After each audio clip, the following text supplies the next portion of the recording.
Hello everyone and welcome. This is the Silent K and today we're going to be playing some MekHQ slash MegaMek.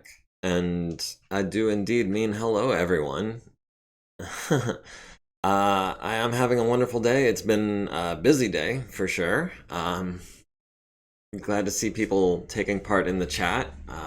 That is a big part of the reason I leave that moment of silence at the beginning of every video. So um, that's exciting for me at least.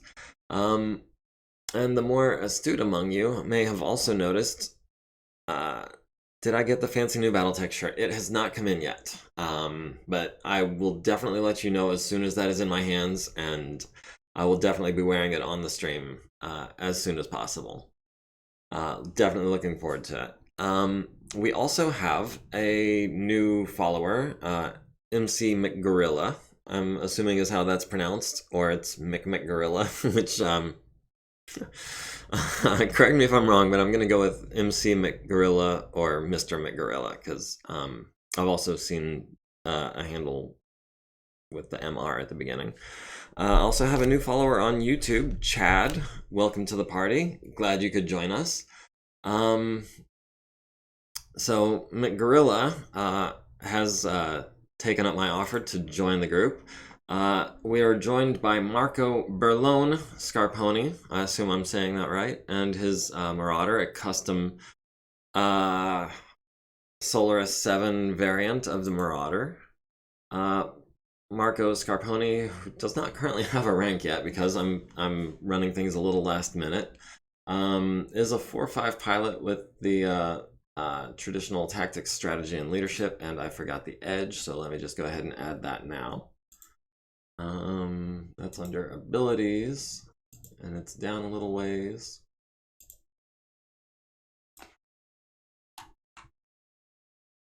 And we're going to use that for KOs, explosions, mask and supercharger failures. McGorilla, yes, you are live in the chat. Glad you could join us. Welcome to the party. Since you're here, and I can ask, did you want to use your point of edge for through armor crits or head hits?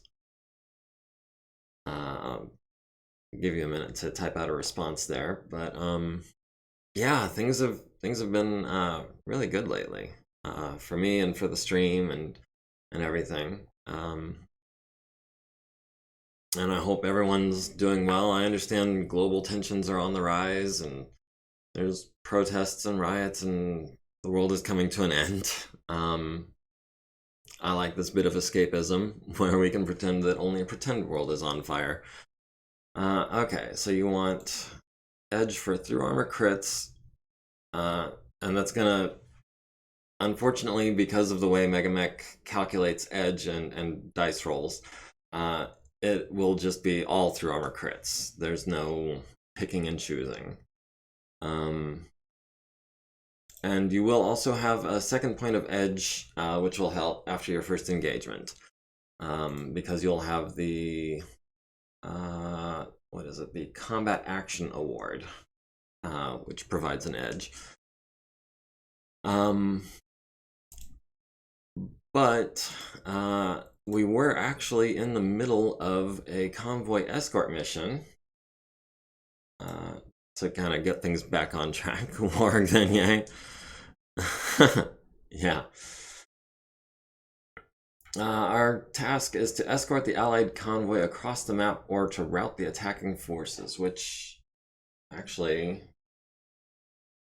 destroy or rout 50% of the following forces and units. Primary opfor. We may actually have to double check our victory conditions on this one. That's going to be /check BV. Unknown hostiles. Oh, that's right. The unknown hostiles deployed in the center of the map, and they got pretty decimated. The primary opfor is sitting at about 90%. Beanie Baby mission. Protect them beanies. Yes, yes indeed. It's the only explanation for why someone would risk valuable mechs for stuff. Yeah, we've got a battle mech recovery vehicle and a J-37 ordnance transport, and they are loaded to the gills with beanie babies. worth millions and millions of sea bills, which is why these pirates are moving to intercept, and it's up to us to stop them. Oh, excuse me. That was the keyboard before anyone gets any funny ideas. So we were at the point, where was it? It's not under replace player, it's under game, and we're just gonna hit OK. And we're seeing some thumpers landing in one turn. I do like how they streamlined that process. You used to have to, like, just by default, no other option. You had to select each bot and how it was configured, and that was a lot of clicking that got kind of boring. So now they have just a one-touch option, which I'm definitely in favor of. Let's see, we are, y'all can see this. It might be a little too big. Let's see, the green dots is us, the blue dots are our allies, and the red dots are the enemies, if I'm not mistaken. Yes, this Wolverine, friendly hunchback. Wait. We're green, allies are blue. Right, okay. So there's only one lance of enemies still before us, and our reinforcements have already arrived. So even though the enemy is still at that 90% mark, it kind of feels already like we're mopping up.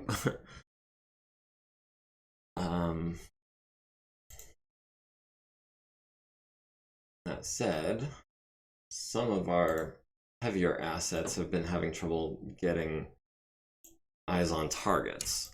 And if the map looks funny, that's because snow has been falling and it's started to accumulate. It's not going to have any in-game effect, I don't believe. Yeah, it's not like melted by artillery or anything like that. Okay, so this Cronus has made a grave error. He's gotten himself within melee distance of Ash, who is in a custom archer with 2 hatchets. So we're gonna be trying for that headshot for 14 points. Tsubasa, maybe hold off for now. I can probably move Tsubasa at this point, but I want to maybe I'll need to redirect to take out this Wolverine or one of these. Oh, this Vulcan has moved. We can chase him with this Javelin, who honestly probably just needs to be getting off the map anyways. So that's 7 hexes, that's a +3 target mod. Javelins don't torso twist, do they?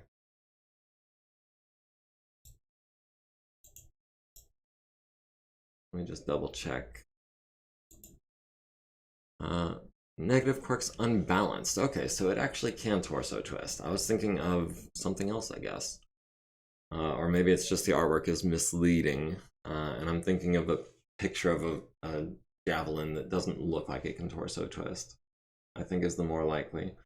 So we can run for a mod of +3, or we can jump 6 hexes for a mod of +3. Either way, we can't get in close range of this Vulcan. So we're gonna do what we can as far as that goes. The Wolverine still hasn't moved. The other Vulcan still hasn't moved. Still mint with the tags. Hopefully we can get you into action and bring those PPCs to bear. We've got a Vulcan on R6. That's less than ideal.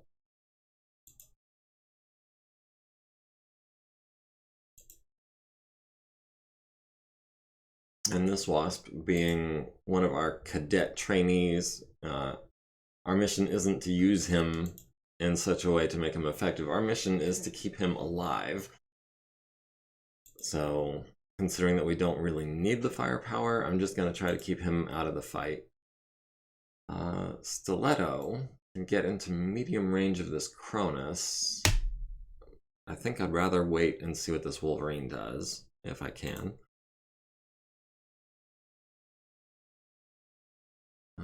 Hunchback is our liaison. I forgot. I saw his camo and I was thinking that he was under computer control. Lark, hey, how's it going? Glad you could join us. What's poppin' is we're engaging a force of enemy pirates with extreme prejudice. I'm glad you could join us. You missed my spiel earlier about how the world is coming to an end, and I had you in mind. What's poppin' is the Cronus' head. Yeah, we got Ash into melee range. We're gonna take a schwack with a pair of hatchets, or at least one.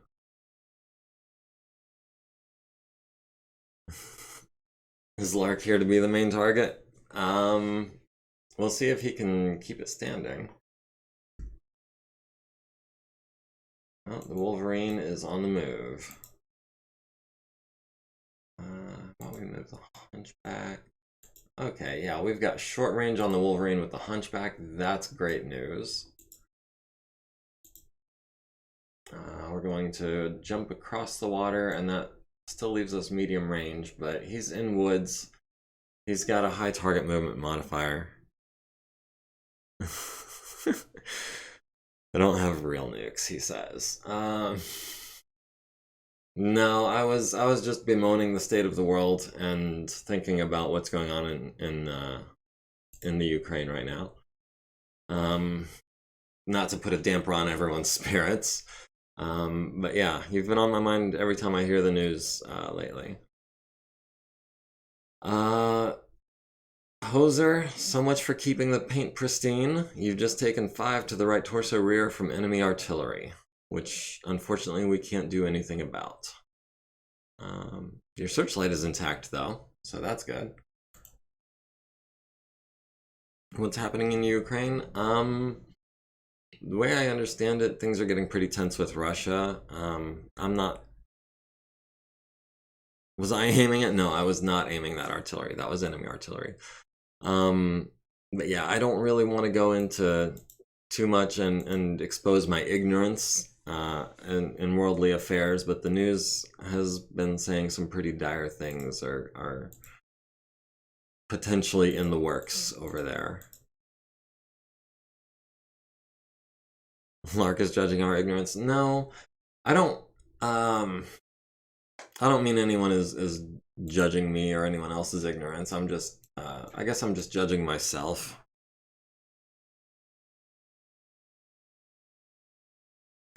Just 5 damage from a complete artillery shell is good to me. Yeah, the terrain took more damage than you did. So we've still got no one in visual range. TLDR of it is Donbas War 2. Now the Russians aren't being subtle this time. I wasn't gonna say it. But yeah, essentially that is what seems to be popping.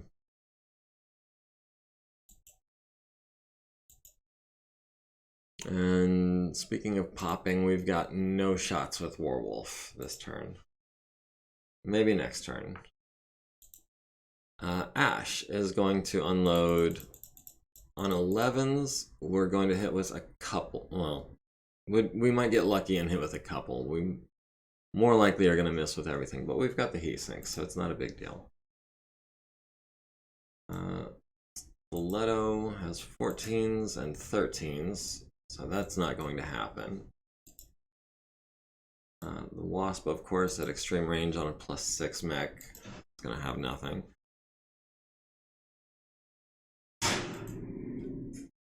Man, this Javelin just does not have a shot on that Vulcan. This Wolverine, even on 12s, that's ridiculous.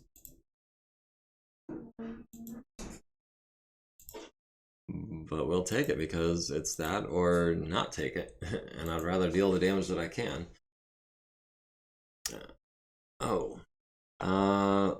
Vulcan firing on the Javelin needing 10s, hits him in the back, destroying his searchlight and going internal, and almost getting the crit. Got a 7, needs an 8. The Blackjack, that is Rangato, firing at the Cronus. hits with the large laser in the left arm, medium lasers to the left torso, and unfortunately, Ash will not have a chance to hatchet anyone in the face this turn because the Cronus has gone nuclear. Well, not literally nuclear. It's stack pulled. It's destroyed by ejection. Crits all over the place. Everything is destroyed. Let's see. The enemy Wolverine missing on 12s. Ash actually landed one of the medium lasers on the already dead target. The enemy Cronus at the Blackjack missing on 9s with his posthumous salvo. Enemy, our reinforcement Thunderbolt missing on 10s and 12s. The other enemy Vulcan missing on an 11. Our Hunchback Liaison missing on 12s. And our allied Enforcer missing on an 11. A crit like that, I'd buy that for $1. Oh, we can punch him on a 10. And he kicked us in the left leg, leaving us with 5 structure. Yeah, that Javelin needs to get the heck out of there before those 2 Vulcans make him mincemeat. And yeah, that crit was... Hunchback SP, those dual SRMs are no joke in Mech Warrior. I agree. I am a big fan, actually, of the SP. It has the punch of the medium lasers, and it has the crit seeking of the SRMs. It has the heat sinks to use everything. It's a really solid design, in my opinion. Those 2 SRM 6s by themselves are capable of dealing 24 damage. That's only half of its firepower, too. So, I'm a big fan. I love it with double heat sinks. I have a custom variant somewhere where I've put double heat sinks on it, and just every crit is filled with weaponry. It's glorious. For round 13, we have 1 initiative. Both our team has 1 initiative, and we have 1 initiative within our team, so we will have the last move. Pilot Xiun Yang, unfortunately, cannot survive the snow. So we've got Thumpers landing in 1 turn. Let's start with the ones that we know where they're going. No, I don't want to sprint. I want to hope I have a shot this turn.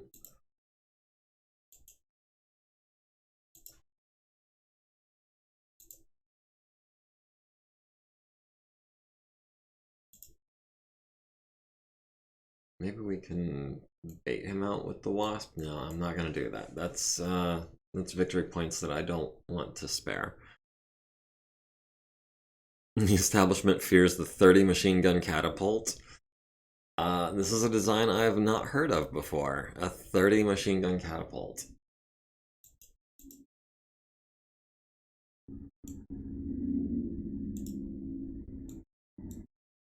Let me see the map again. There are no red blips anywhere on that side of the map. The only red blips remaining are these 2 Vulcans and the Wolverine, and it looks like, is the Wolverine retreating?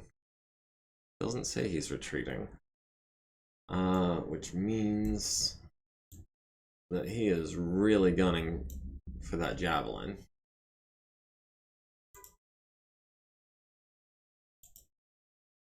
Just run as fast as you can and still shoot. That's 7 hexes for a +3 mod and short range. I think the 3 hexes is what I'm going for here. The Gunapult, a fast and fantastic meme. Someone even commissioned Matt Plog to do art of it. I've not heard of this before. Is that a meme in like the Mech Warrior Online circles? Because I mostly hang out in the tabletop groups.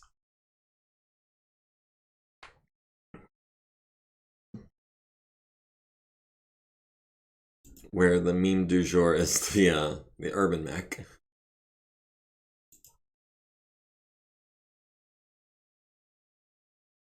And naturally it runs with double heat sinks. What, the Gunapult or It's a tabletop meme, the Gunapult, from the CBT forums. I don't hang out there nearly as often as I ought to be completely honest. It's the Gunnerpult. The more you learn.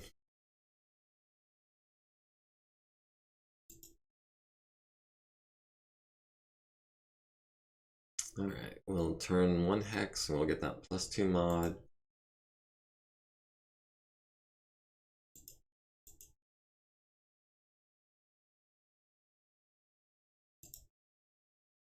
That's 3 hexes from a wounded Vulcan. That's close range. That means we might be hitting on 10s.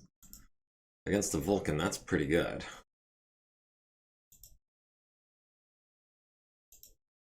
Just stay out of the fight.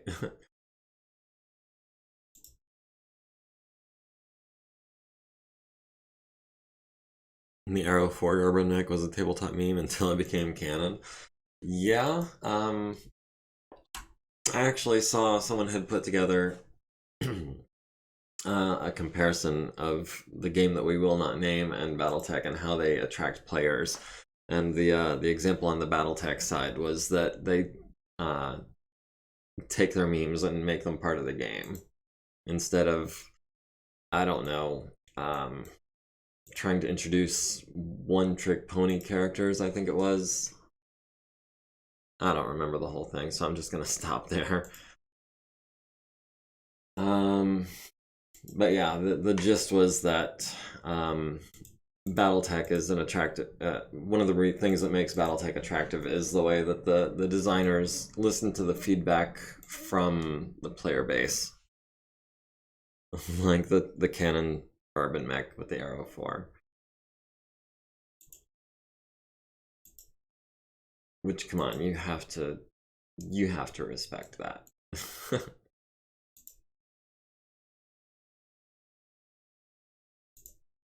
Yeah, most of our guys have no shots whatsoever.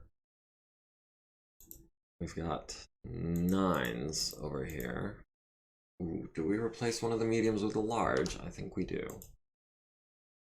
When the Jihad was the new hot stuff, it was a custom sheet build that someone brought to a tournament. One of the organizers loved it enough that it was canonized in an unabridged TRO. Interesting. Is that the Gunnerpult or the Arrow 4 Urban Mech?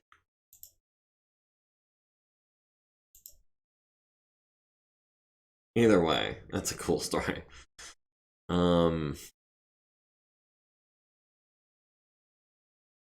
then I've also seen comics that people have drawn of Urban Mech LAMs and other ridiculous things that apparently have also been included in modded versions of HBS BattleTech.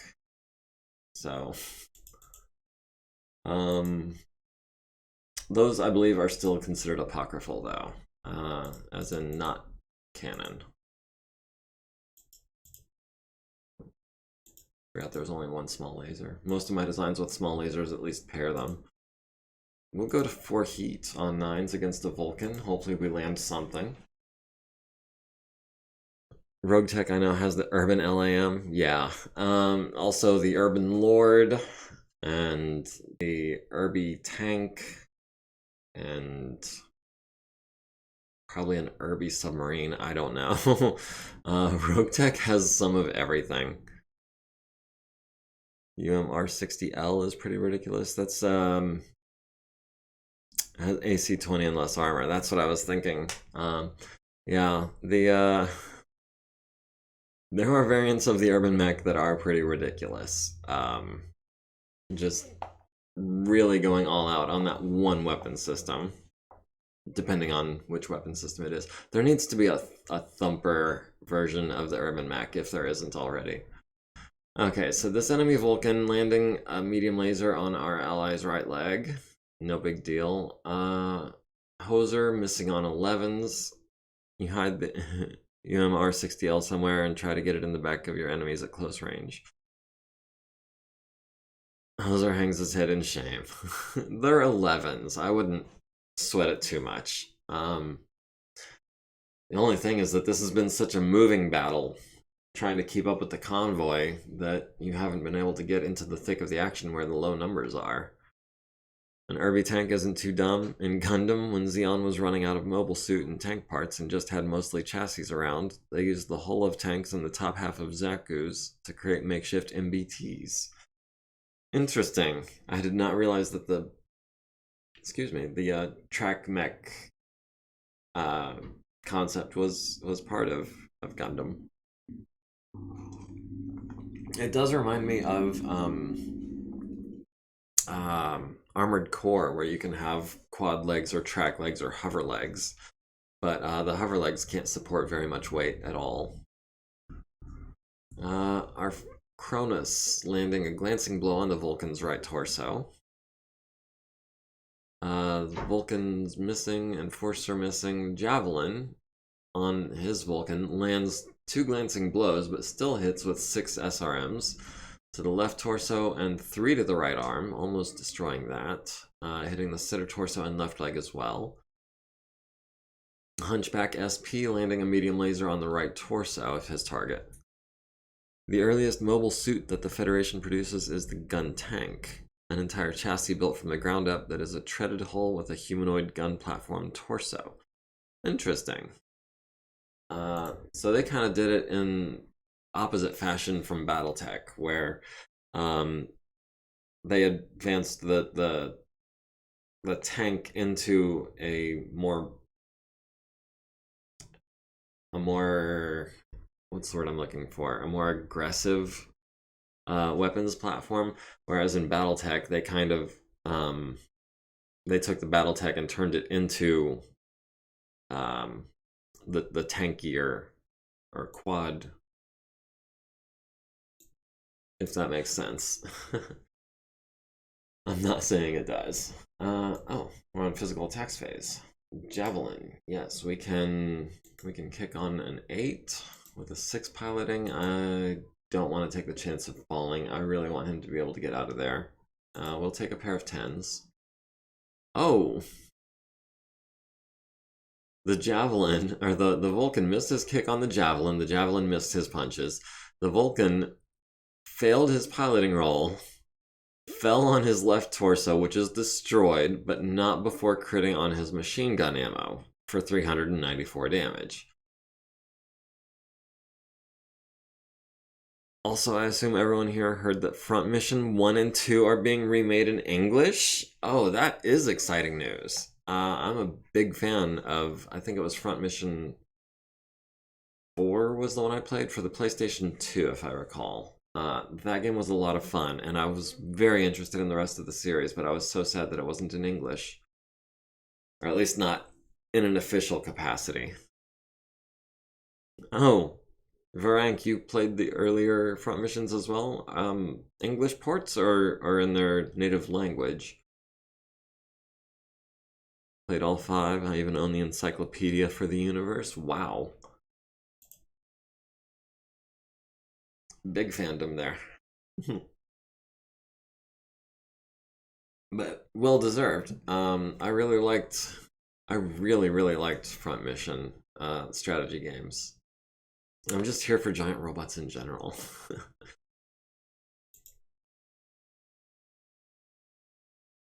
3 and 4 are localized, but 1, 2, and 5 need fan translations to be played.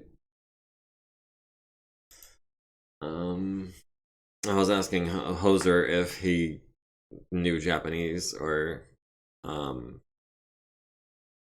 know I played a lot of Japanese games. I took Japanese in college, but that was a long time ago. Okay. I wish I had the resources or opportunity to study Japanese in an official capacity. I did one time pick up some teach yourself Japanese books. I did not get very far though. As much as I love the Japanese culture, I guess I just don't have the stick-to-itiveness to learn a new language that late in life.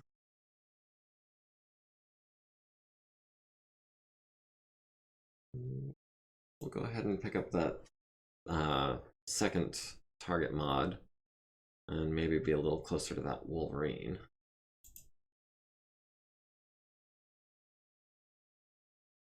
Honestly, kingly move to learn Japanese for the sole purpose to read their games in anime. I mean, I really was into anime and manga when I was a teenager. I've kind of tapered off a bit as an adult. There's just been a lot to keep up with, I guess. And I haven't had the, I don't know. When I say resources, I'm not necessarily speaking about money. How I allocate my time and everything. I've made some bad choices in my life about how I allocate my time, and I have regrets, but it is what it is. You tapered off because you haven't watched Votoms. Uh, it is on my to-do list. I just haven't watched any anime recently, to be honest, since we spoke about that. I've mainly been watching live action stuff. And by mainly, I mean exclusively.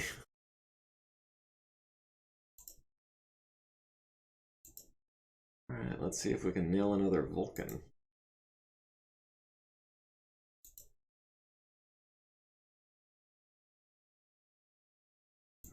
Ooh, we can get into 3 hex range in his back arc. Where I think the only thing he has in that arm... what's he have in his right arm? Let me check. He's got the flamer in the right arm, which he's not going to be able to hit with at 3 hexes. Not with those mods. Remember that conversation last stream we had about terrible stock mech loadouts? Got to like the Vulcan too for one of the worst. Yes, the Vulcan has a garbage loadout. The medium laser is the highlight of the Vulcan's weapons loadout. The autocannon 2 is great at long range, but otherwise, within 7 hexes, it's outclassed by literally any other weapon system. The machine gun and the flamer are good for their purpose, which is anti-infantry. Unfortunately, we don't use infantry, so that purpose is largely null and void. Okay, so we've got a pair of 11s on him, on the Wolverine. Let's go ahead and see if we can get any more targets on the Wolverine. Not on 16s. Enforcer's not under our control, but then we've got Stiletto here at close range with 9s. Now we do have a little bit of heat buildup already, but we can certainly stick at 1 heat for 9s. Hopefully we get some good back shots. This Wolverine already taken some damage to its right torso rear, so maybe we can capitalize on that. It's only a 6 on the hit table, which is not unlikely. I'd rather have a cicada. Something is wrong. Yeah, cicadas are pretty garbage. It's an oversized locust. Alright, we've got 9s, Hoser. 9s and 11s. Let's see if we can pull anything out.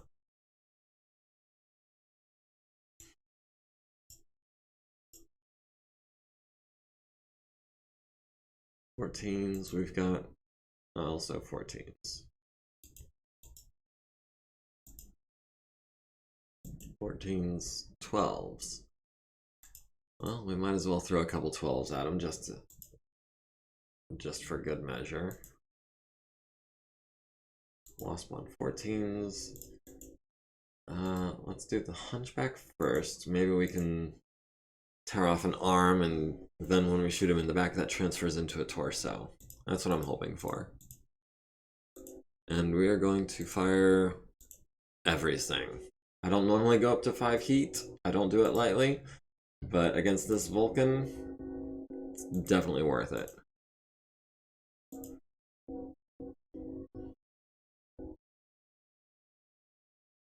Oh, man.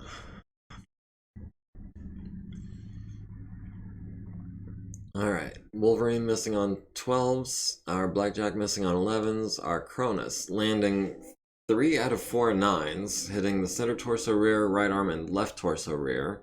Wolverine narrowly escaping a hit to his right torso rear, which is where we were hoping to land something. Hoser landing a glancing blow on the Vulcan's right leg for 5 points. That's half of his armor. The Vulcan returning fire at the Hunchback on 8s and 12s and hitting with none of it. Lark missing on 12s, but we knew that. The Hunchback SP landing a medium laser glancing off the right torso, a small laser glancing off the left torso, 2 SRMs to the left torso and right leg. That right leg down to 3 armor. And then the Javelin missing on 11s. Friendly Enforcer missing on 11s as well. And we've got, who do we have in melee range? We've got the Hunchback over here on the Vulcan. He's a 4/4 pilot, so he's only got a 5 to hit. Maybe we can leg this guy. Nope, he kicked us in the left leg for 8, where our armor was still nice and strong. We kicked him in the right leg, where his armor is destroyed and he's down to 3 structure, but we didn't get the crit and we didn't knock him down. Everyone's staying pretty chill except for the Hunchback, largely due to the 2 free heat sinks per turn due to the weather, which is making things really nice. Now, primary opfor is down to 33% of their battle value and is down to 50% of their units remaining. Technically, we could declare victory right now. But where's the fun in that? The more of our convoy we get across the board, the more support points we finish the mission with. And it looks like, because I don't think we've lost any, so that means that 4 of them have already escaped. That's 4 support points. That's enough to reinforce 2 lances on 2 missions, which should be as much as we need. Does the Peanut Gallery have an opinion? Do we continue ravaging these enemy pirates? Or do we call it here and get out with the goods we've got?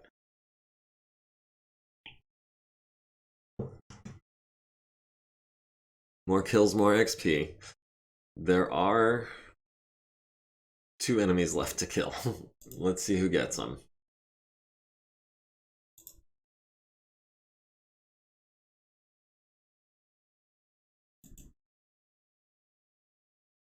And I promise I'm not going to try to favor anyone in particular.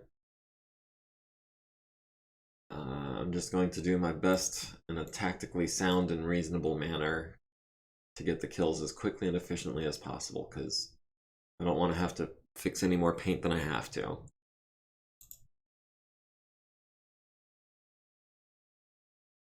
Warwolf.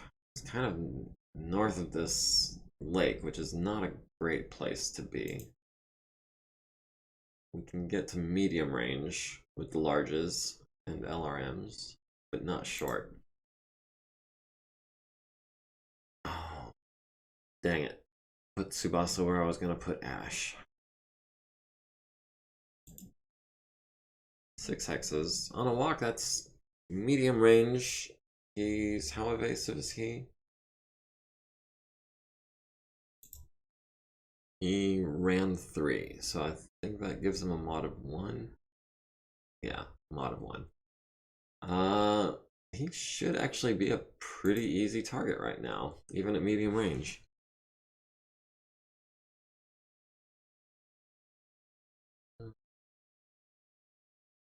Oh, this Vulcan has grown himself a pair.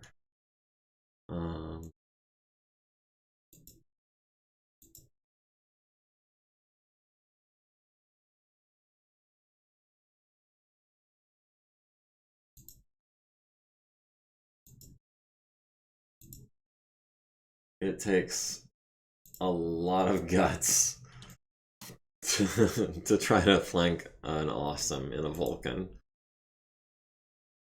Especially one that's already taken a little bit of damage. Alright, Wasp is going to flee the field. You're going to free the free. Do we walk it? The autocannon has the minimum range. The medium laser and SRM-6 could potentially hurt. But we're going to hurt him substantially worse.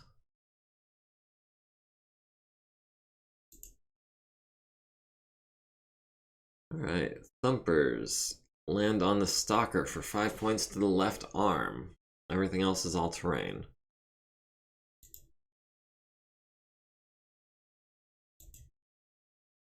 Tsubasa into the left flank of that Wolverine on 8s and 10s.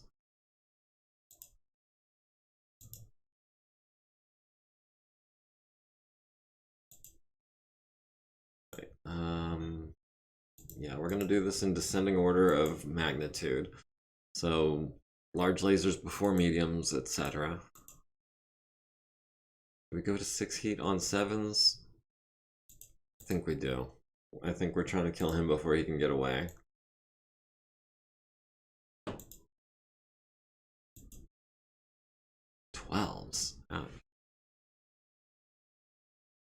Oh, right, because Ash's gunnery skill is 6.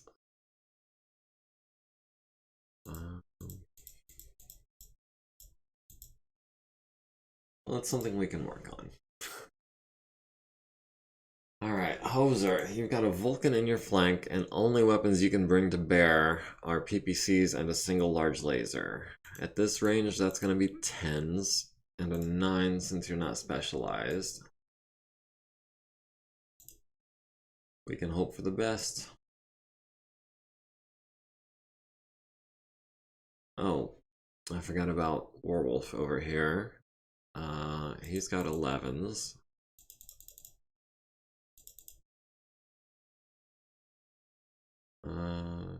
Yeah, to be honest, he should have gone between Stiletto and Ash. Or maybe before Stiletto. Wasp, not worried about you. Javelin gets back shots on 12s. We'll go to 3 heat on 12s. I didn't see the Hunchback over here either. That's my bad. But he's got, looks like, no shot at all either. Alright, real quickly. The Blackjack, that's Adon Gato landing 2 medium lasers on the Wolverine, left torso and left leg, down to 2 armor on the torso, 5 on the leg. And the Cronus, that's, remind me, not Ash, Stiletto in the Cronus, landing a medium laser on that damaged left torso, sparking off the SRM-6 ammo. Destroyed by ejection. So that's one of the 2 targets claimed.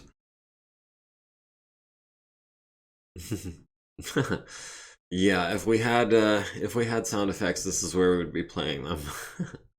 I feel like it would be absolutely appropriate to have like an explosion sound effect. You press a button and boom. Yeah, that would be a level of professionalism I can strive to. It's gonna be, oh man. I've still been sitting on the decision of whether to try to monetize the stream, and I'm okay with sitting on it for a while longer. But trying to earn money doing this, or oh, sorry, that was the mic. I don't know. It's a commitment in time. You got a short off of it. That is true, or at least I will have. When it arrives.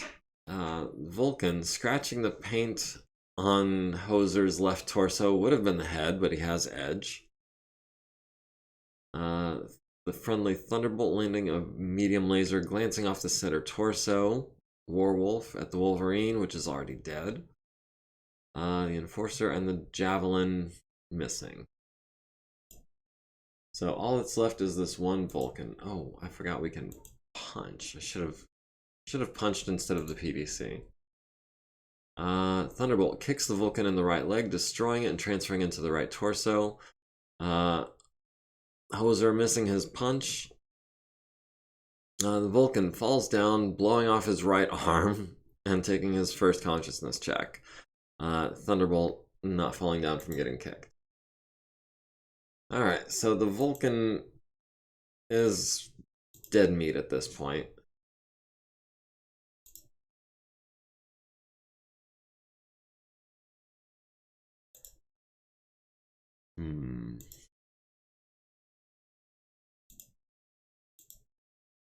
We'll jump next turn if there is a next turn.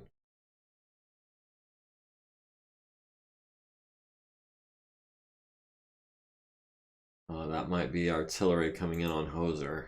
And since he's standing still, I don't trust that situation.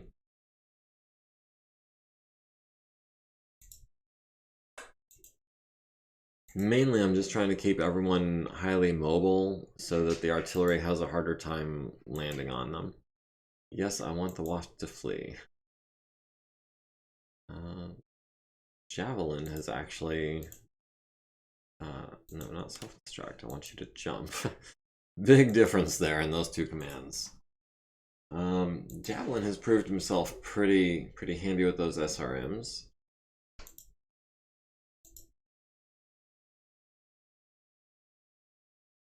Oh, Vulcan destroyed by ejection. Well, that is a letdown. Ooh, and the Thumper lands on Ash. First one for 15, the second one for 5, forcing a piloting check. Just some last minute. Got a target? Oh, we've got a pilot. Is the pilot the only target? The pilot is the only target, so we're not shooting him. We're not kicking him either. End phase. Oh, is the pilot keeping us from winning?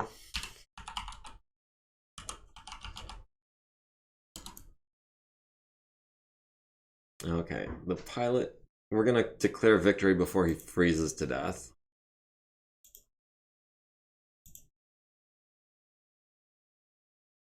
Alright, Adon Gato, 1 kill. Hoser, 3 kills. Warwolf, 2 kills.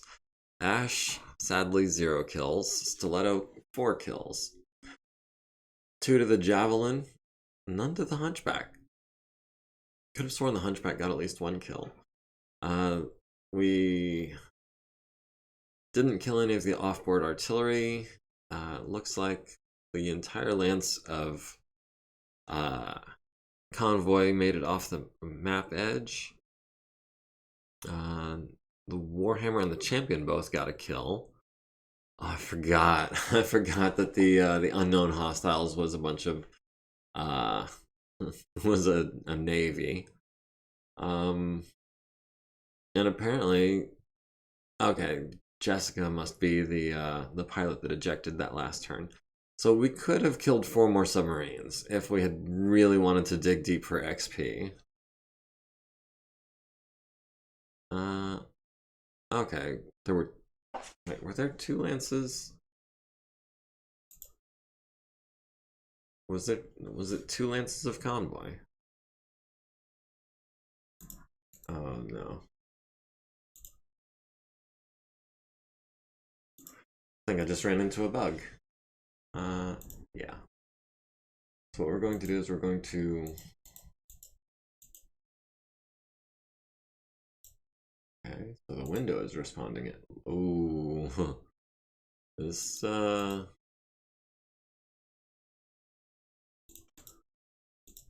yeah, things have just gone a bit wonky.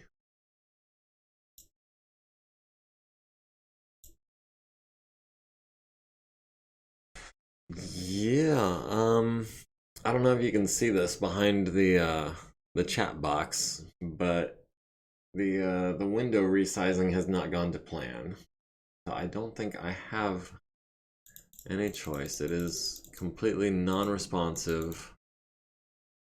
I didn't want to do this. Oh, wow, it's not even responding to that. Houston, we have a problem.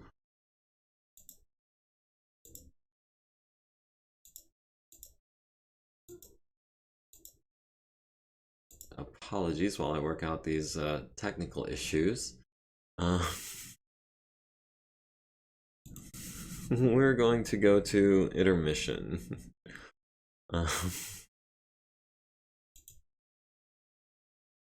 Priority paint and armor repairs. As soon as I can get the game working again, I may actually have, it's starting to look like I may have to reboot from scratch because it's not closing at all.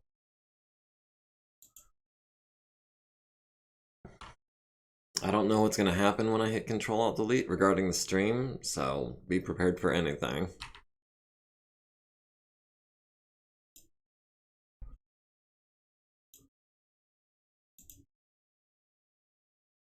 Okay. I got it closed with the task manager. We are still live, it appears. That's good. And I'm hoping that we've got a save file with the salvage.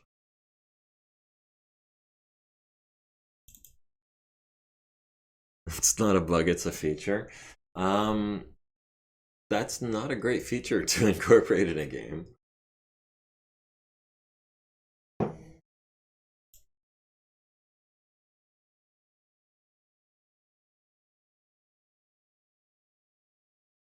Okay, I appreciate your patience.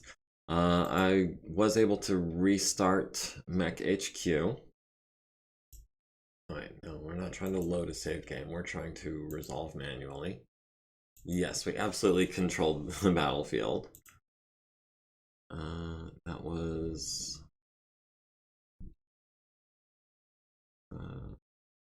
should be challenger deep.mul. Wait, wow, we took... Apparently we took some damage, but all of our units are listed as undamaged. It was literally just a scratch of the paint.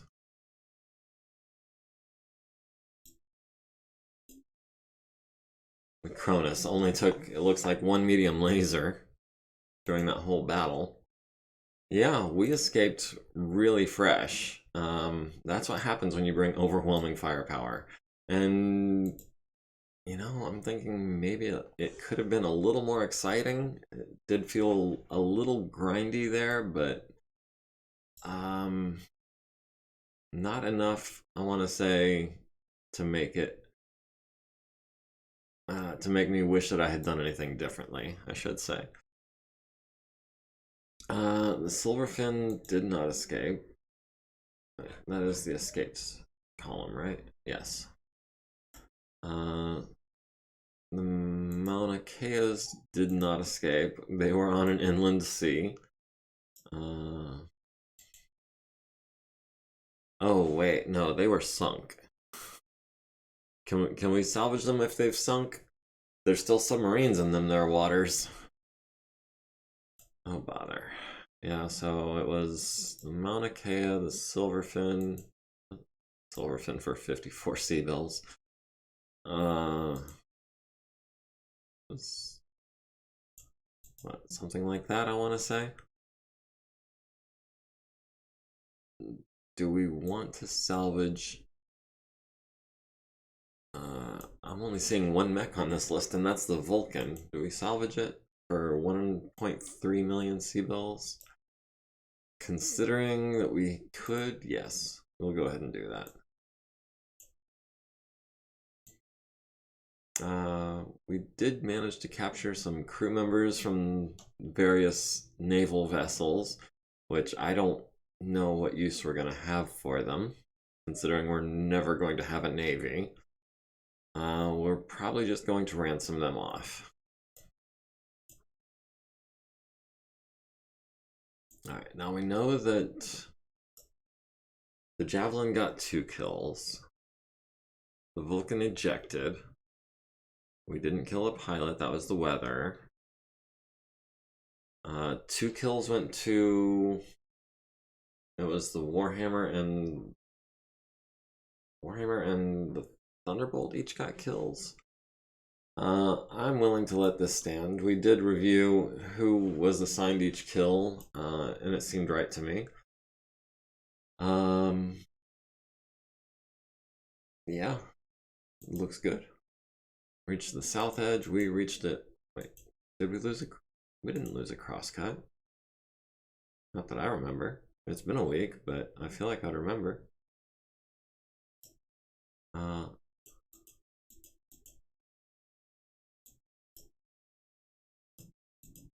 I wish we could succeed on those objectives. That's -2 scenario victory points for those, but +3 for the objectives that we do have listed as complete. So that should be listed as a victory. And we're going to go ahead and call that a decisive victory. We're salvaging. Okay, so 8 support points will be added. That is, frankly, a ridiculous number. And we should also have, yes, we do have a victory point because we had a liaison in that mission. So, that said, not what I meant to do. I mean, we could do some very minor repairs at this point and then just immediately roll into, where did it go? Here it is. Into that artillery base with all of our lances. What do you guys say? Is it time to start that next plot mission?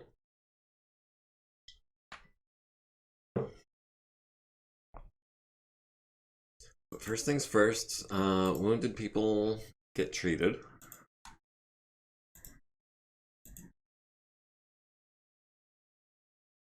Dauphine, you need 40 XP to level, so you're not even there yet.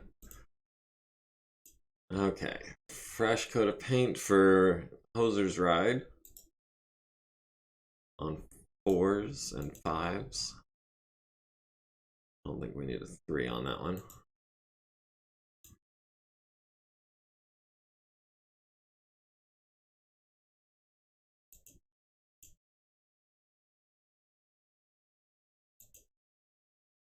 Susan can do the big jobs, I guess, for now.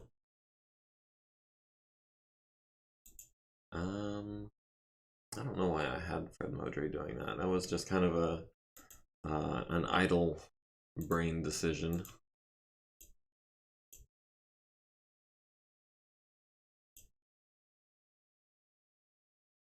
Okay. Yeah, that is one of our lowest XP greens. Oh man, this is like the easiest repairs that I can remember having anytime recently.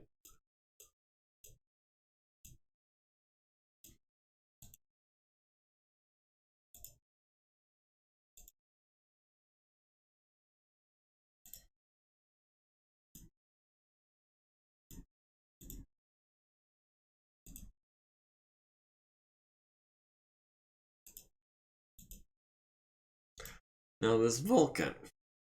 Interesting situation here. We've got a 40 tonner. It's going to be relatively mobile once we get it fixed up. We could modify it into something worth using. We could drop the autocannon 2 for one thing. That frees up 7 tons. That's armor, that's heat sinks, that's medium lasers, SRMs, whatever we want to do.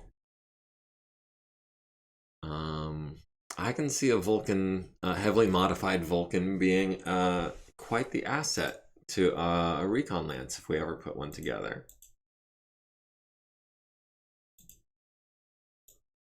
And so we are, oh, that was an XP. We are going to fix it up and probably put it in mothballs until someone finishes one of their current refits.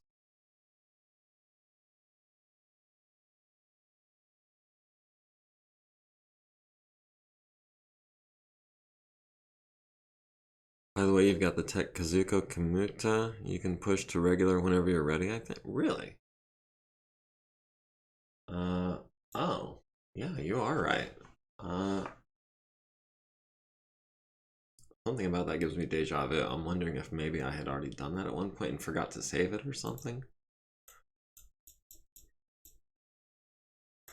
We're gonna order one because we need it right now. One spare in case we break one, and a 6 so that we can have 6 on hand in case it loses all of them.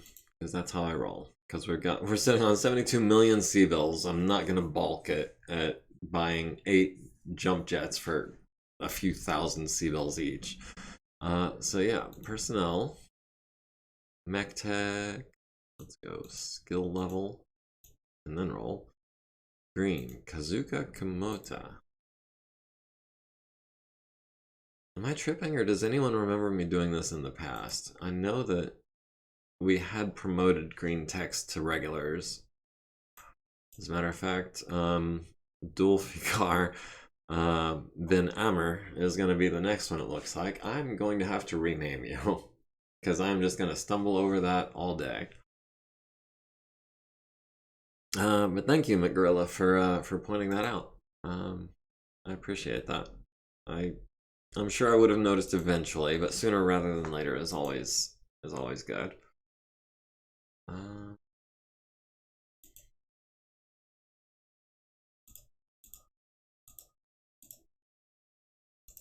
We're just going to set all of that to ×4 because we are not in a rush.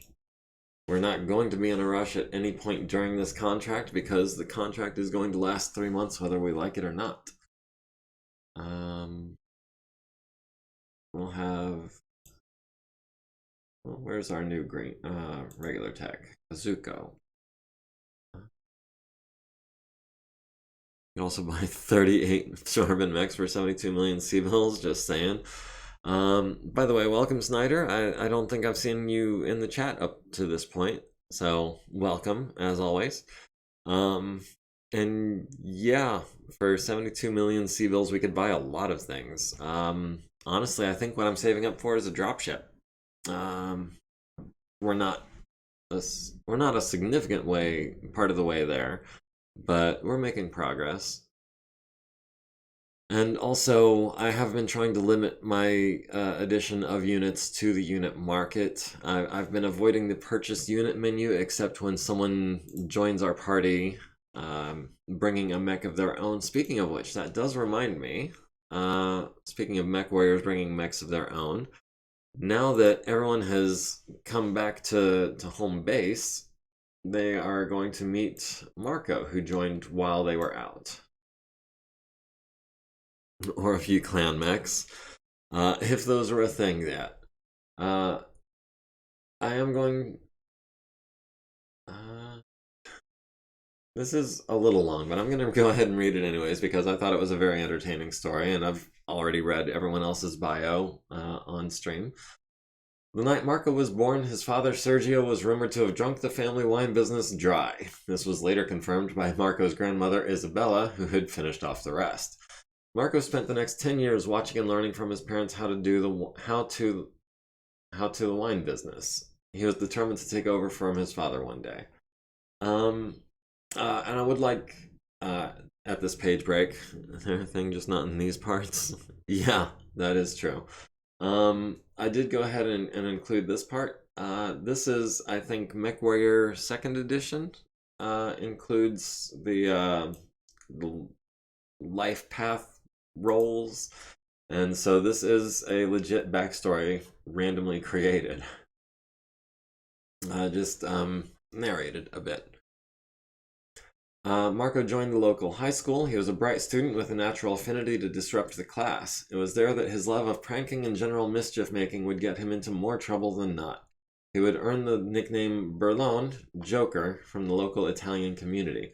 During the final year of high school, the local police force held an open day. After losing a bet with his friend Cristoforo, Marco joined up.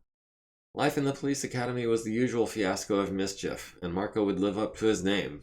One fateful night, a practical joke went wrong, killing his partner. A subdued and chastened Marco was discharged from the force. He returned home to work on the family farm. Cristoforo would come around later in the evening and take him out to the local gambling dens. Marco would regain his former self, but by now he's an addicted gambler. In 3038, HPG traffic indicated a pending raid by the Silverhawks irregulars. A mad scramble by the Caroli planetary governor caused Marco and Cristoforo to be drafted into the local militia. Both finished their basic training, and while serving their first tour of duty, helped counter the initial incursions by the Griffins Regiment. The remainder of the tour saw heavy combat defending against subsequent raids by the Draconis Combine and the Free Worlds League. Cristoforo mustered out, and Marco continued on. Life was quiet now. With a temporary lull in the planetary raids, Marco was left to indulge his gambling addiction. Late one evening, Marco sat at his favorite gambling den, Lady's Luck, idly toying with his drink. "Good evening. Are you up for a game of poker?" he heard, and felt a presence slip into the seat across from him. Marco raised an eyebrow but didn't recognize the man. A nod, Marco replied, "Si," and the game was on.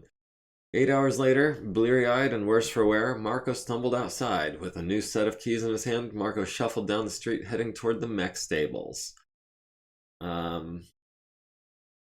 So the mech that he won from a Solaris 7 mech jock is, in fact, these got all out of order when I had to restart everything.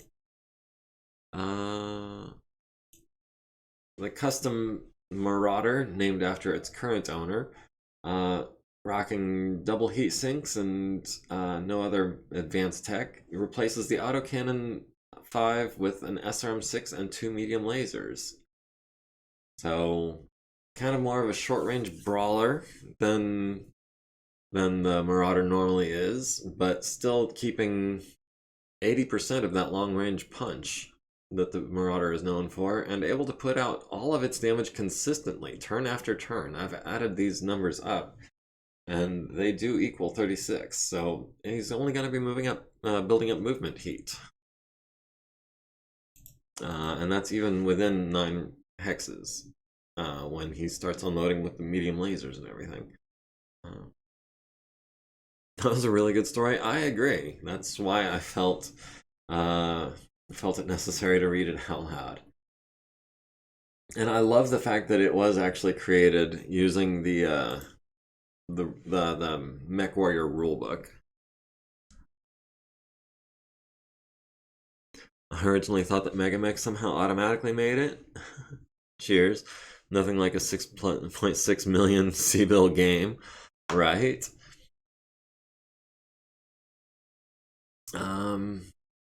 Is that how much it's worth? 3.4 times 2, because I assume that you were,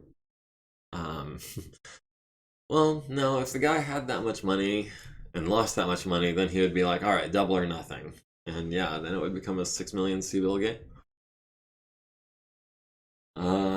Very high stakes. Also, curious to note that in its current state, let me highlight that a little differently. The right torso is more heavily armored than the left torso by 4 points, because that is where it keeps the ammo.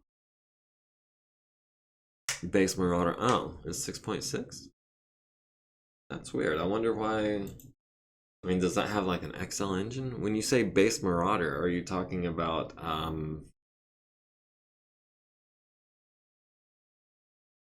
double heat sinks would push that? So why is MekHQ telling me that it's only worth 3.3 and change, I wonder?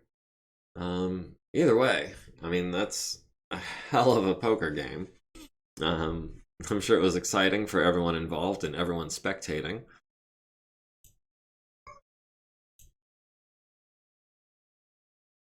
Do you want to go out now? You want to go out right now? You've been asleep all day, and now you want to interrupt. Go on, get.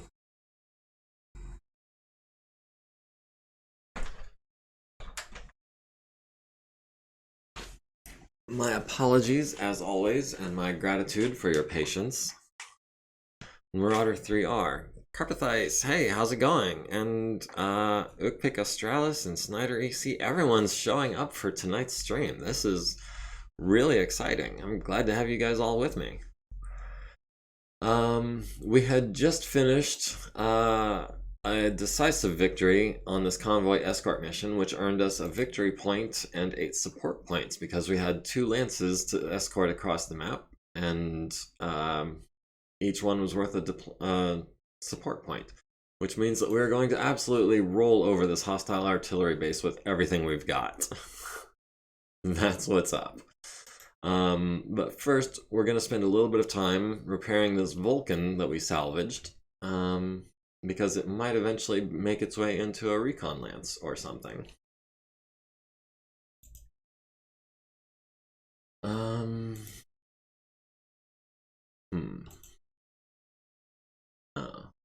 So we've got to salvage or scrap, heat sink right torso, jump jet right torso.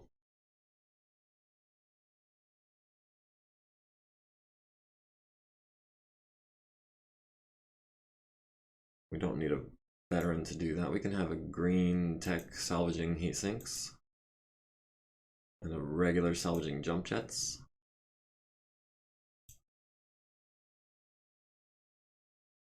But we definitely want a veteran replacing this torso, and one who doesn't have too much XP, because that's a 2-day job. And then what's up with the right leg is the next question. Oh, we're still on right torso, that's why. Right leg. Following part must be salvaged or scrapped first. Repairable part, right leg. Okay, what repairable parts do we have in the right leg?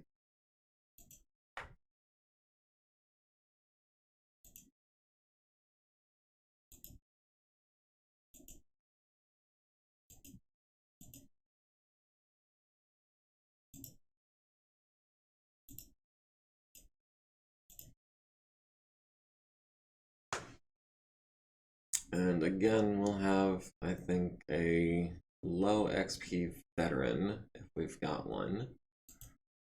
Low-ish, 6, Loney. Alright, and those will both be done tomorrow, and the cockpit is going to be the biggest booger of all. 800 minutes on a 7. Kamalika, you should be able to knock that out by tomorrow if you get lucky. And I think that's, yes, that is all we can knock out for today. So I think. All right, we did fix the cockpit. We are going to be waiting another day for the right torso, which means the right arm is going to be delayed by a day. Yay. The right leg has been replaced. The Mackie refit is going very slowly. George Valdez, you are spending 480 minutes a day on that, right? Yes, you are. The Atlas is going to be a while yet. The Emperor is going to be almost as long as the Mackie. We do have a Cronus being refitted with double heat sinks that'll be done tomorrow, and the custom quick draw that I had put together for Ash is complete.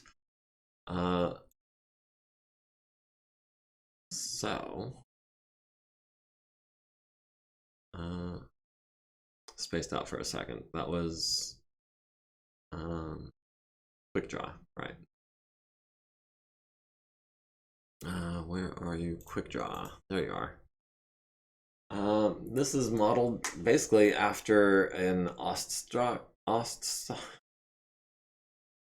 the 60-ton Ost mech. It replaces the LRM-10 with a large laser, and it relocates all of the medium lasers to the torso, so it has its arms free for punching, but it retains the SRM-4 in the right torso.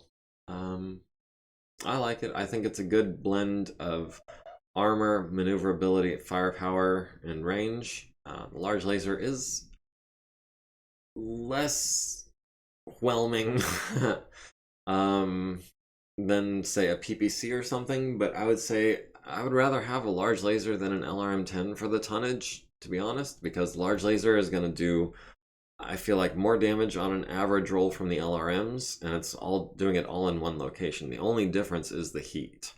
And once double heat sinks become a thing, that heat is much less of a challenge to overcome. So I'm a big fan of this this quick draw build that I've got here. But since Ash is currently piloting this Archer with its 8 medium lasers and 2 hatchets, I think what we're going to do is we're going to put the quick draw into storage. We'll have Salman Mari do that. Okay, the right torso is going to be another 360 minutes, which Who was working on that? Guillaume?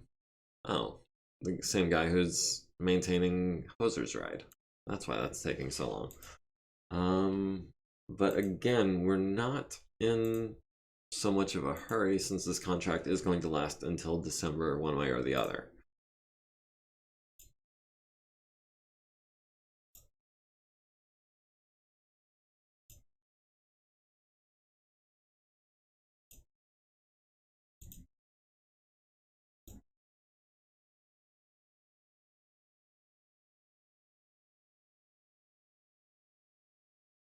Alright, is it time to advance another day, or are we ready to launch our attack? Let's go ahead and advance one more day. We did get the lower leg actuator on. The right torso is going to be, oh boy, another couple of days. I really did assign the wrong guy to doing that. Cronus is going to be another while left before it gets its double heat sinks. So I had forgotten that was before its roll, but now we know that it's after at least. So, first of all, nah, I don't want to min-max that much. I was going to find the force with the lowest BV and use that to generate the mission, but that's just a little too cheesy for me. Galatea Lance is at 4,800. Mariana Lance is at 7,200. Tonga Lance is at 9,600, almost 97. So we are going to deploy Tonga Lance. And that should have, yes.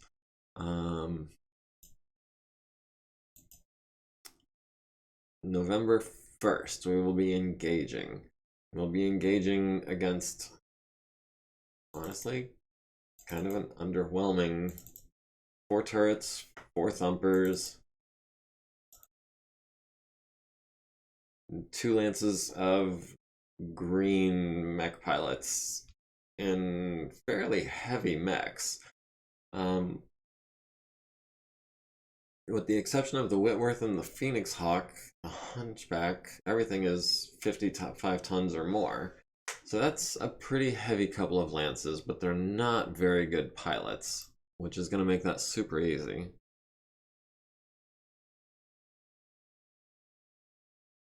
Oh, can we not reinforce? Did they change how we reinforce?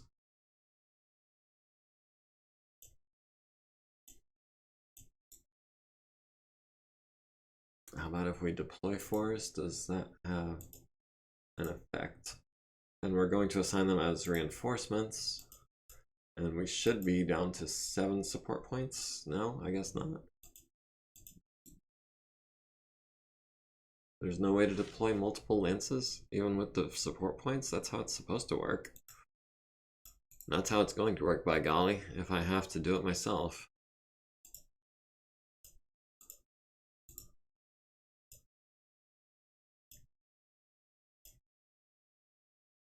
Okay, and that'll be happening 2 days hence on the 1st, because it's currently the 30th. Happy Halloween, everyone. So all 3 of our lances are deployed here, which means that we're not going to be doing any recon today. We've still got 19 patients. Support has to be lighter in BV, I think. I mean, even still, we should have an option somewhere in here to add forces. I know in 49.5 there was an option to add forces, but it would cost you support points. And if you didn't have support points, it would take victory points. So we'll go ahead and GM mode this. Okay. Seems like we only have the options to add victory or support points. Or convert victory to support points. Does the mission type affect that? I usually have the option to add more forces. Is that the same version I'm using? I believe I'm on 49.6. If you're on 49.5, or was it 49. 3 or 4 that introduced StratCon. I know in the earlier versions. You can't support with a bigger lance. But I should have, I should be able to deploy the field gunners or the rear echelon as an option. And also, those were my 2 smaller lances that I used as reinforcements. So I'm not sure exactly what's going on. Even if I have no support points, I can add additional forces, but the enemy gets a chance to add more forces then too. I think they may have taken that option out of this version, the latest development version of the game. Not like not like the newest version, but the newest release at least. But yeah, there's not an option to add more forces from here, so I did it the only way that I know how to. And in the meantime, we're going to, I guess, advance the day and get this right torso put on. Oh, Penny Singh Gilmore, excuse me, has gotten our, I want to say our first B-rated mech. Let me check. That's going to be under status. Yeah, the Cronus is a B. We've got an E, we've got a D, we've got Ds and Cs and Es. I think that we finally have enough techs that we can spend enough time doing maintenance. Yeah, I don't know why they would have taken that option out after 49.3, but I guess it is what it is. Maybe I should get on Discord and ask them about that. But yeah, congrats to Sergeant Penny Singh Gilmore for getting our first mech out of the red as far as maintenance goes.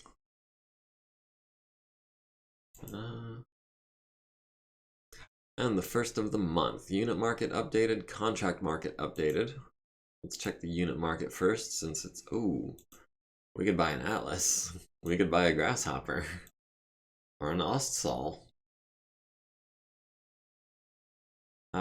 Yeah, the main difference between this Ostsol and the Quick Draw we just finished refitting, the Quick Draw has more armor but one less large laser and adds an SRM-4. The Ostsol, however, has this really nice quirk called narrow low profile that I really like. It's super OP. At 80% on the mercenary auction for 4 million Seabills, I would say that Ostsol is a buy from me, dog. The Atlas, I don't think I want to pay 11 million Seabills for it. We already have 2 Atlases. The Grasshopper could be an interesting buy. It's 5.7 million Seabills. I think I'll hold off for now, and we will be getting the Ostsol in 2 days. Oh, gotta run? Have a good one. We appreciate it. We, as if I can speak for everyone. Well, I appreciate it, and I hope everyone else does. It was good to have you with us. I'm glad you could make it. And hopefully you can catch the rest on YouTube when the time comes. Here in a couple of hours or whenever you're free.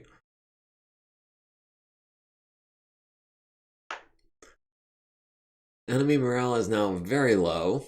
Reinforcements, the next enemy morale gets a -1 roll. Our artillery base hostile engaged scenario is today. Lots of people have gained random XP for rolling a 10 or higher on their monthly roll, including Yarvik, who is currently at 11, might spend one of those on, or 10 of those on Edge. You never know. Yeah, let's go ahead and do that. I mean, it's either that or saving up for gunnery, and at this point, I think I want the Edge. Let's see, Chris isn't going to be ready to go up yet. I'm not worried about the privates.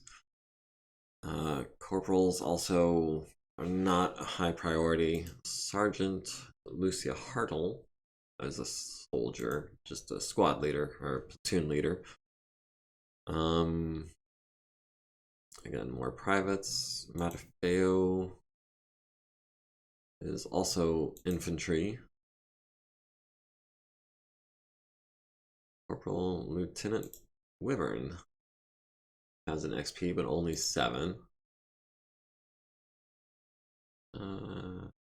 Mainly just looking for officers at this point. Stiletto gained a random XP and is now at 19. So maybe be thinking about... Oh, do we have any awards to give? Someone had... No one had 4 pilot kills. Yeah, spend XP, current skills. We're almost... Stiletto is almost at the point of being able to afford to be a 3-3 pilot, or could continue saving up for gunnery, or could take on more leadership role, or could maybe pick up a 20-point SPA, depending. So that's exciting. Stiletto is... Oh, wrong one. 1 XP, 1 single deployment. Oh, and Penny Sing Gilmore also gained a random XP, which, oh man, I really wish she wasn't spending so much time on maintenance. So I wish they would fix the, come on. Yeah, it's all out of order. It's in alphabetical order for some reason. So 29 comes after 3 because 2 is alphabetically before 3. Likewise, 10 comes before 1. I don't know. No, 1 is the bottom. I'm talking out my behind. So both the Sing Gilmores gained XP. Warwolf gained an XP. That brings him up to 13. Oh, too far.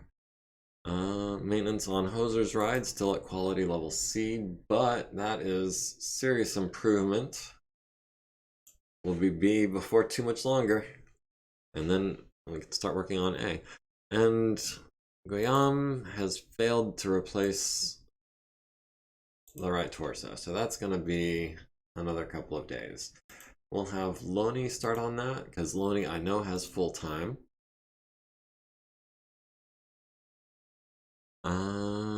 Mackey's going to be a while. Atlas is down to 10 days. Everything else is going to be a while. We've been paid 9.6 million C-bills, and we've paid out 500,000 C-bills in overhead expenses and salaries.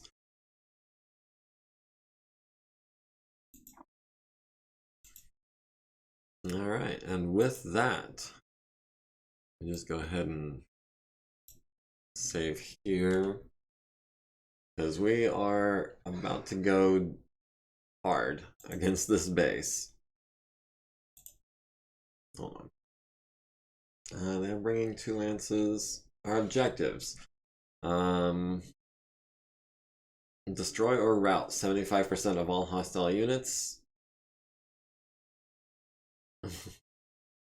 Engage for at least null turns. I guess that got coded incorrectly somehow.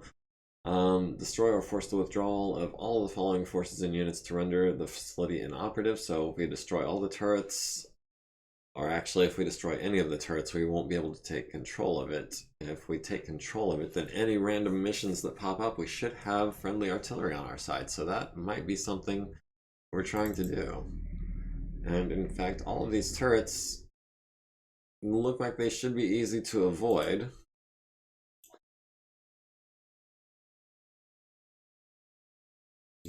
Window. Interesting.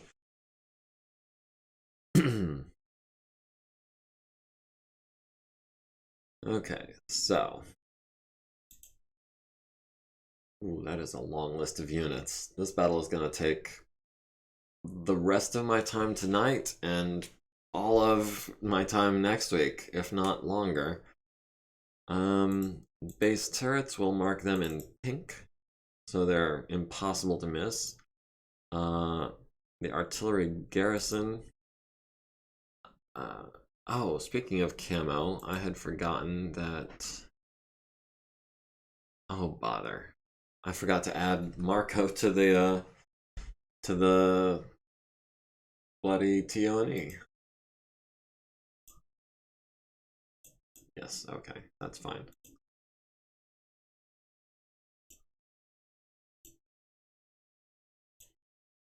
Okay, so that was a 75-ton mech, so that would be 270 in Galatea Lance.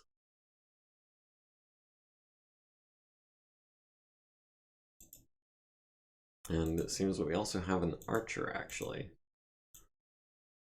But that's an NPC, so I'm not too worried about it. Yes, okay, so he is being deployed. I had forgotten what camo you had wanted. I remember it was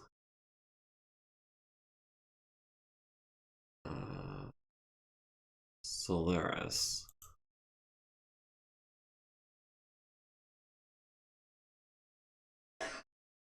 Had not even actually looked at any of these pink turrets. Yes, for visibility's sake, so that I don't forget where they are. Blue Fist. Okay. Oh, that is impossible to miss. Uh,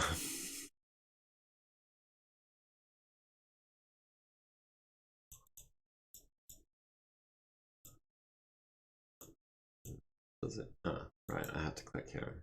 So I don't know if you guys can see that, but that is bright green with a purple stripe down the middle and pink on the arms and shoulders.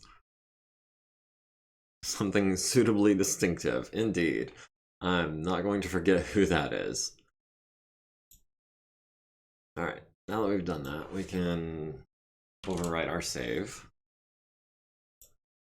We're bringing, what, 13 mechs, I want to say? Wait, what was that? 5 plus, okay, yeah. 13 mechs against 4 turrets, 4 thumpers, and 6 or 8 mechs. And we also have reinforcements deploying from the opposite side of the board from us.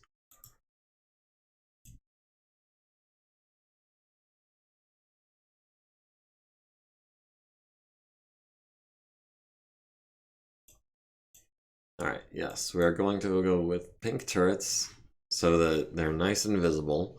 The thumpers, the artillery garrison, they are pirates. Let's go with red and black, yes. I like red and black for the artillery garrison.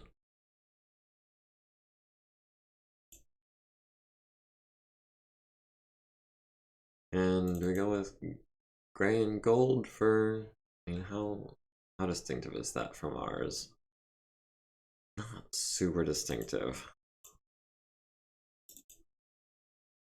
Oh, that's probably even worse. That's super similar to ours. Brigands, yes. They're all brigands.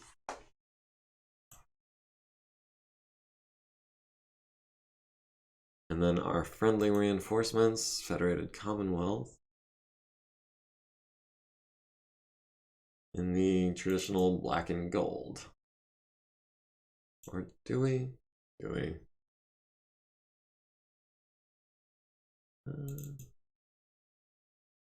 No, that still looks pretty similar to our blue and orange.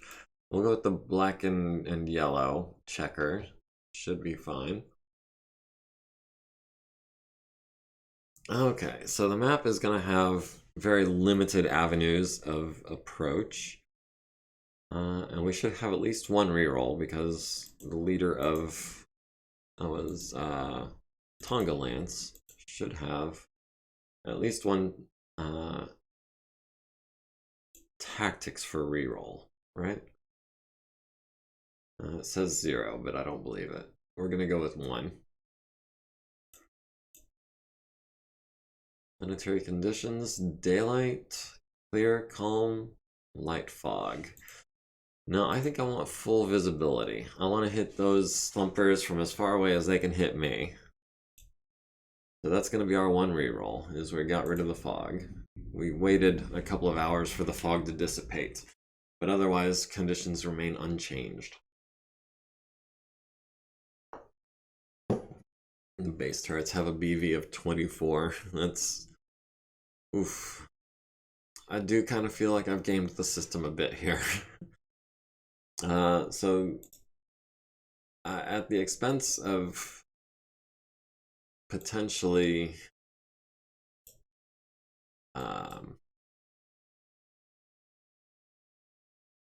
what am I trying to say exactly? I feel like this mission is probably going to go a lot like the last one, where the resistance is not too severe. I'm worried that it might not be a super exciting mission. It's going to be more of we're just mopping up, but we'll see how it goes. Oh, I forgot, our reinforcements actually are not showing up for some time. I know it can be difficult to see behind my head and all.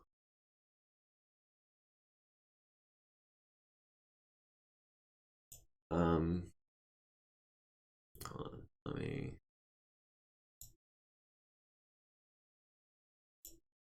there we go. Okay. One of our lances is arriving in 9 turns, the other one is arriving in 6 turns.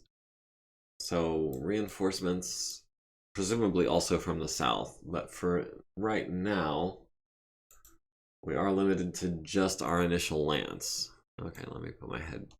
oh. Teach me to go messing with things midstream.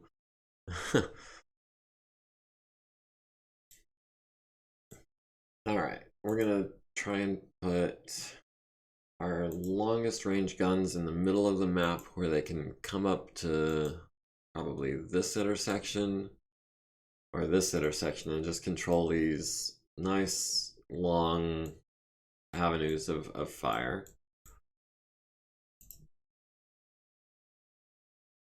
Flamer turret, not very threatening as these things go. Obviously, if I was in an infantry unit, I wouldn't want to approach that for anything.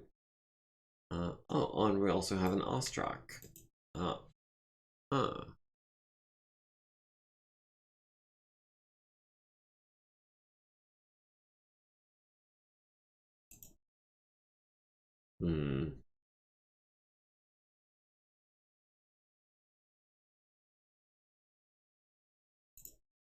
Yeah, I think I'm gonna spread out my forces just a bit.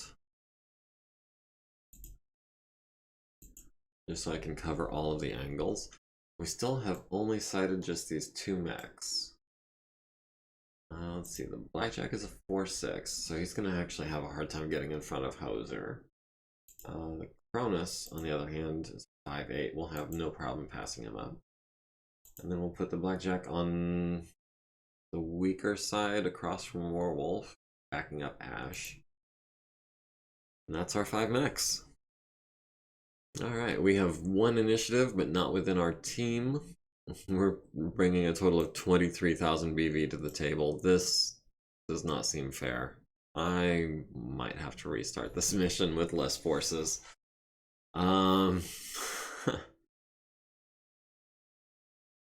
I don't know. This definitely feels like it's going to be a steamroller event.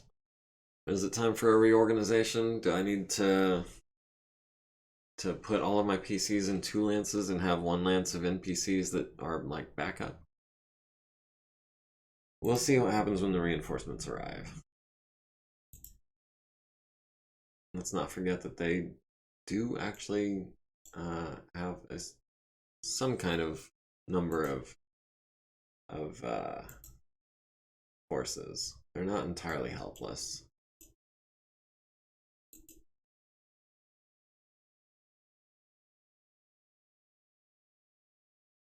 Oh, we've found a Whitworth and one of the Thumpers.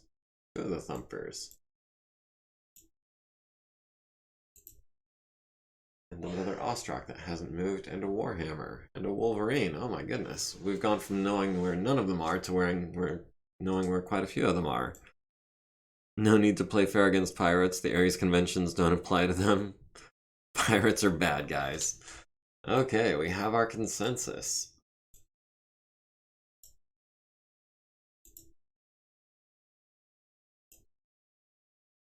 We are going to slaughter them. Machine gun turret taking pot shots at Stiletto. Tsubasa. Honestly, I cannot wait until we've got ER large lasers on this thing. Because then those would be 6s. Actually, 6 hexes. No, we should be able to fire everything except one of the mediums.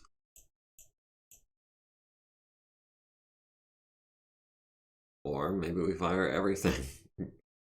Full stop. There is a Warhammer right around the corner. They're not allowed to die for 6 turns. We'll see what we can do. In that case, I'll hold off on that. Where's Ash? Oh, Ash is taking fire from the Warhammer.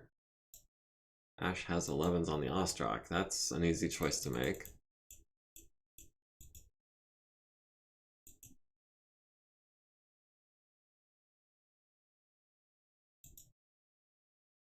On the Thumper, we've got, 5s. On the Whitworth, we've got 6s.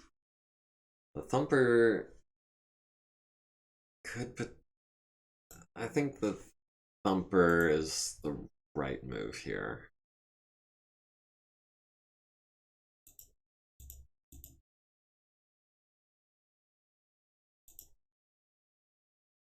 It's a shame we're not getting the cold weather benefits from our last mission. I really liked that biome for Hoser especially. 9s versus 8s. That's pretty easy choice. Did I do that? Yeah, I did that wrong.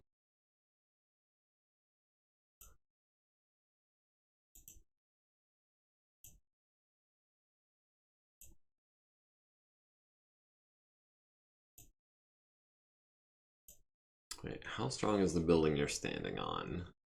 132. So we're not going to shoot that building out from under you before you have a chance to move. Which means that I'm going to be taking shots on 9s.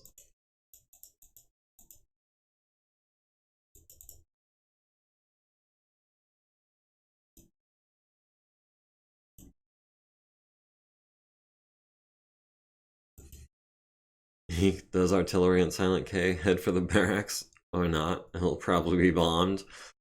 They're not my artillery, so you should have nothing to worry about.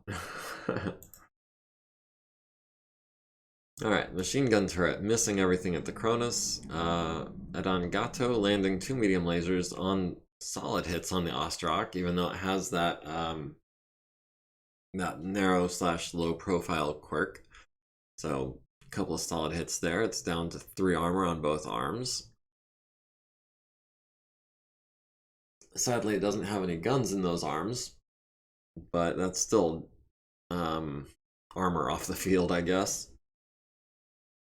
Warhammer firing at Ash lands a medium laser to the right torso, lands a machine gun to the left leg, lands 4 SRMs to the right leg, center torso, right torso. Searchlight destroyed. That's a shame. Ash returns fire, landing 1, 2, 3, 4 medium lasers. That's an even 20 versus he did 5, 6, 7, 15. So yeah, we definitely won that scuffle. We hit him in the left leg, the left arm, the left torso, and the left leg again, where he's down to 5 armor. Ostrak joining in the fun, also firing at the archer, hitting with, ouch, 2 large lasers and a medium to the right arm and left torso. The right arm down to 9 armor. Hoser landing 2 PPCs and a large laser on that Thumper, mostly on the front, but still immobilizing it. With a +4 bonus, rolled a 15. So that was a natural 11.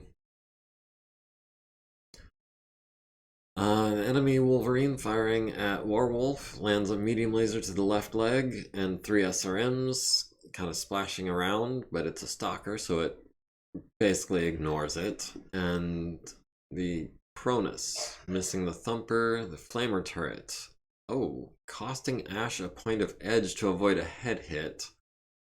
Transferring that to the center torso where 29 armor remains. The enemy Whitworth missing the Awesome on 11s. Warwolf on the Wolverine, landing 2 large lasers to the right torso and the head, where he barely makes his consciousness check. Needs a 3, gets a 3. Oh, following that up with a medium laser to the head. That is some lucky rolling. So a large laser and a medium laser onto this Wolverine, both hitting the head, and he is out of commission. And then 5 more SRMs, because why not spit on the body? Ash needs a 4 to stay standing, gets an 8. The Warhammer needs a 5, gets a 9. We're not going to punch or kick buildings. We're not at that point yet. Man, I'm stoked for the salvage on that Wolverine. The Cronus is at 2 heat, the Awesome is at 2 heat, everyone else is at 1 or less. The enemy Ostrak, with his 2 large lasers that he fired, is at 5 heat. Warhammer is at 4.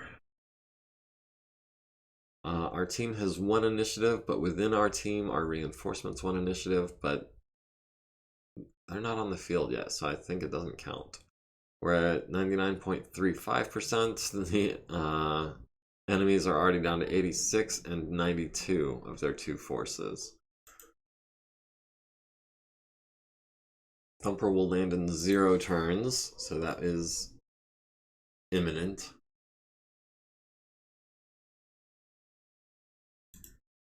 Alright, we're going to move forward to this intersection. We're going to step on this Thumper, and we're going to continue firing at the immobile Thumper. Maybe even in its front, because that's where it's already taken a PPC and a large laser.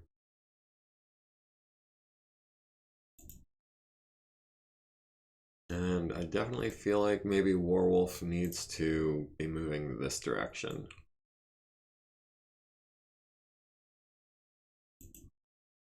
Needs a 3 or better to not fall down. Way to go. Tsubasa. Ooh. Hold on. Let's get Ash into hatchet distance of this Ostrak. We'll spend our 4th movement point for a free turn. Oh, and there's a Phoenix Hawk now, too.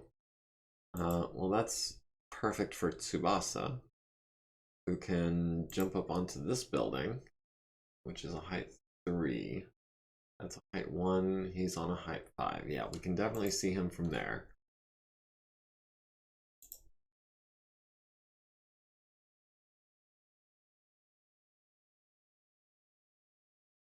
Wow, these thumpers are really thick. There's 1 under Hoser, 1 behind Hoser, 1 to the side of Hoser, and 1 in front of Hoser.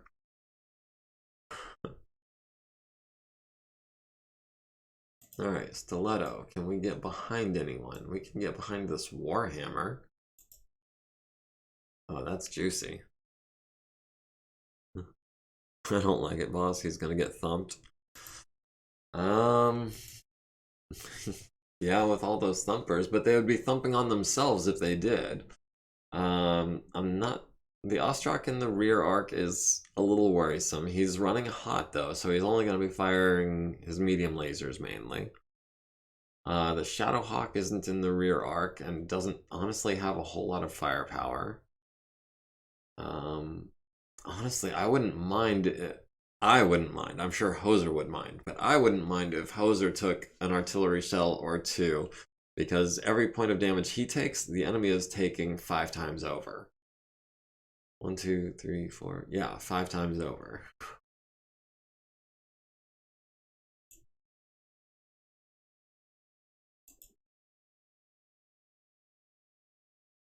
Alright, first thumper hits some buildings, second thumper hits some buildings, third thumper hits some buildings, fourth thumper hits some buildings. So, looks like they were firing at where we were. Where's the fourth one? Maybe the same hex is covered up. Sorry, I'm not trying to give anyone vertigo. Send in Lark, we need a target. Lark is on his way.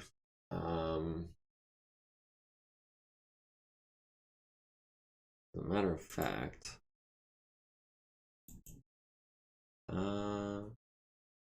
yeah, Lark's only target is going to be this thumper. We've got 9s, we've got 9s, we've got 8s. We'll throw in 1 9 with the SRMs. Build up 2 points of heat because of that lovely, lovely combat computer that we've got. Tsubasa, you came here to try and mess with this Phoenix Hawk. We're going to fire 1 large and the 4 mediums. And that's going to cool us down all that we need to be cooled down.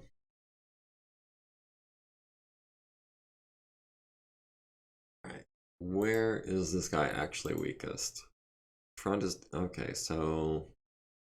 we can target his rear, where we could theoretically destroy him. We're guaranteed to hit with everything.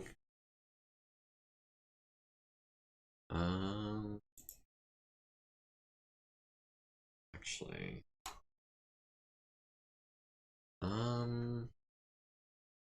if we torso twist to the right, no, we've got Battle Fist on the left side, so I want to try and punch this Ostrak while shooting the Thumper in the rear.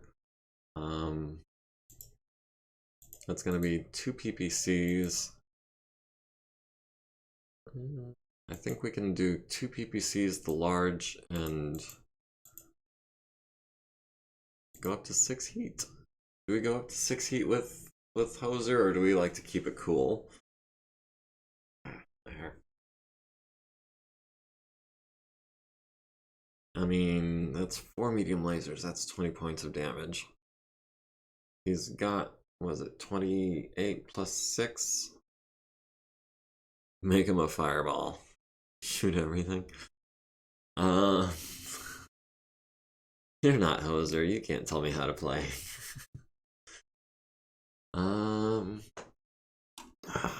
I might have to get out of here in a hurry. I'm gonna cool it with 1 of the mediums so that we're only at 3 heat. Unless I hear otherwise from Hoser. Yeah, okay. Alright, watching but a little distracted. How hot do you want to go, if you don't mind me asking? Just kill something?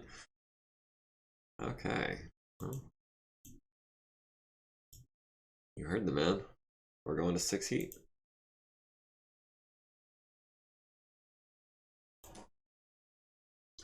Ash is firing on the Ostrak on 7s, very likely. This is dangerous, living dangerous. 6 heat isn't that much. It just means he's going to be a little slow for a turn. Worst case scenario, he can run 3 hexes straight forward, get 1 target mod, and be further away from where he is.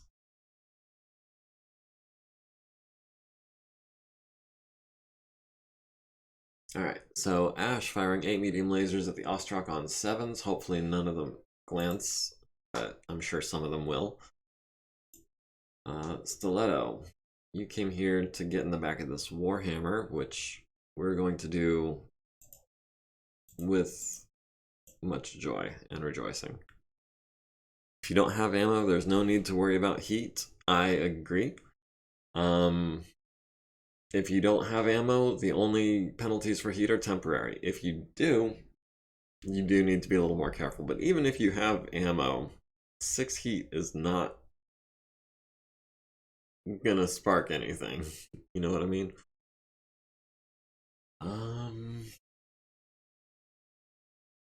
Now, Stiletto would really like to get some SRMs on this guy, but that is 5 heat. because we jumped. I can't wait to get double heat sinks on one of these things. I'm such a fan of this loadout.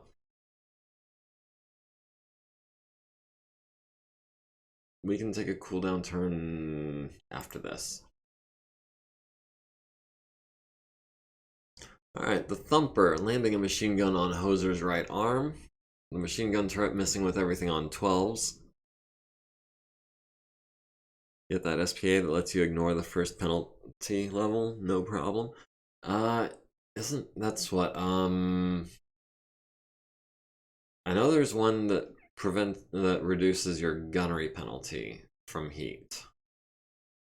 And there's one that makes your heat-related rolls easier. But I wish there was an SPA that reduced the movement penalty of heat. The paint. It was a machine gun. Your paint is fine. It's just a couple of chips. This Phoenix Hawk, firing 2 medium lasers and hitting the archer in the right arm where she had already taken, it looks like, some damage. Quite a bit of damage to that right arm already. Down to 4 armor there, and the right leg down to 21 armor. Your wife is gonna be mad you scratched the mech. Oh man. We've got text to fix it up. Lark, firing at the Thumper, lands a large laser to the left side, causing it some minor motive system damage. Of the 4 medium lasers, 2 of them hit the front and the left side, landing 6 LRMs to the front, costing it half of its movement points, and the SRM-6 missing on 9. Adan Gato, landing his large laser on the Phoenix Hawk's right arm, medium lasers to the center torso and left torso. Warhammer at Hoser is firing a PPC and 2 medium lasers. The medium lasers hit the left arm and the right leg. Okay, this is more than a machine gun. I will give you that. The paint has officially been scratched. And the searchlight has been destroyed. Oh no. I mentioned that because Varank once told me that he considers... Wait, was it Varank? Or was it Gribbly I'm thinking of? Oh, wow. I think I'm having a moment here. Someone had told me that they thought it was a personal offense when their searchlight was destroyed, and I'm suddenly thinking it was Gribbly, even though I had been spending a long time thinking it was Hoser. The Ostrak at the Archer, landing a large laser to the center torso and a medium laser to the right torso. Hoser landing 2 PPCs on the right side, destroying it by a fuel explosion. So that is 1 Thumper down and out, and then further destroyed by medium laser fire. The Ostrak at Hoser hitting the center torso rear with a medium laser, leaving him with 14 armor in his rear. And then firing 2 SRMs to the legs. My searchlight, oh boy, now I'm in trouble. Yeah, the searchlight is destroyed. Ash, landing medium lasers on the Ostrak, glancing off the right arm and the left torso. Hitting the left arm squarely, center torso, left leg glancing blows. Right torso solid hit and a glancing blow to the left torso. That quirk is so overpowered. Where are the archers at? They're supposed to be taking this fire. The archer did take some fire. As a matter of fact, she just took a flamer to the right torso on a 10, so that was kind of an unlikely hit. Shadowhawk missing on 9s and 11s. Let's see, our Cronus landing medium lasers in the back of the Warhammer. 2 of them to the right torso rear, destroying the searchlight, critting out the small laser and a machine gun.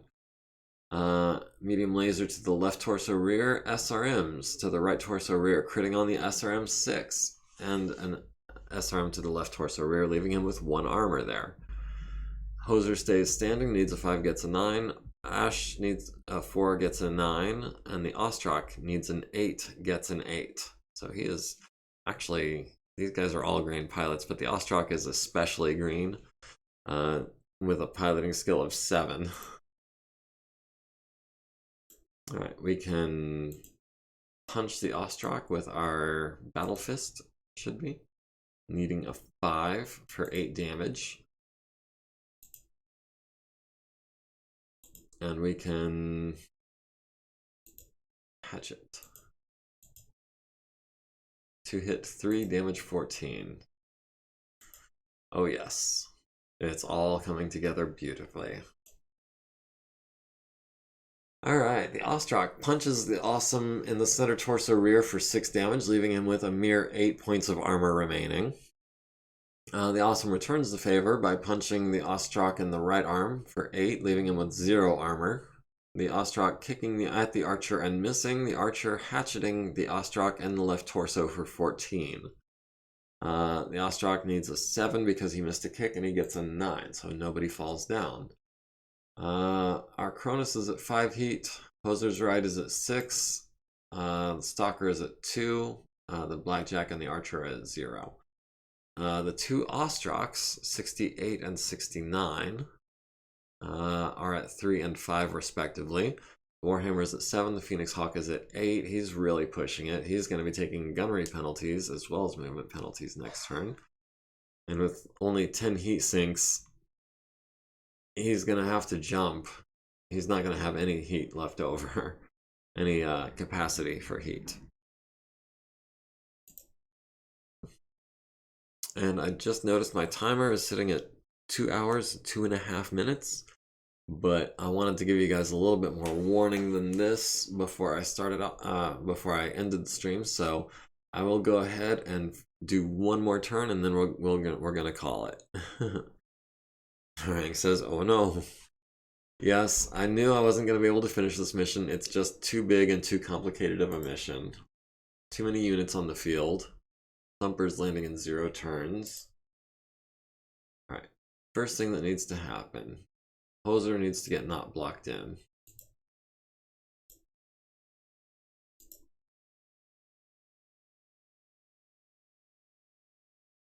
Need to get you to do 4-hour sessions. You know, I might consider doing something like that. Maybe not like on a weekly basis, but as an occasional thing, depending on my work schedule.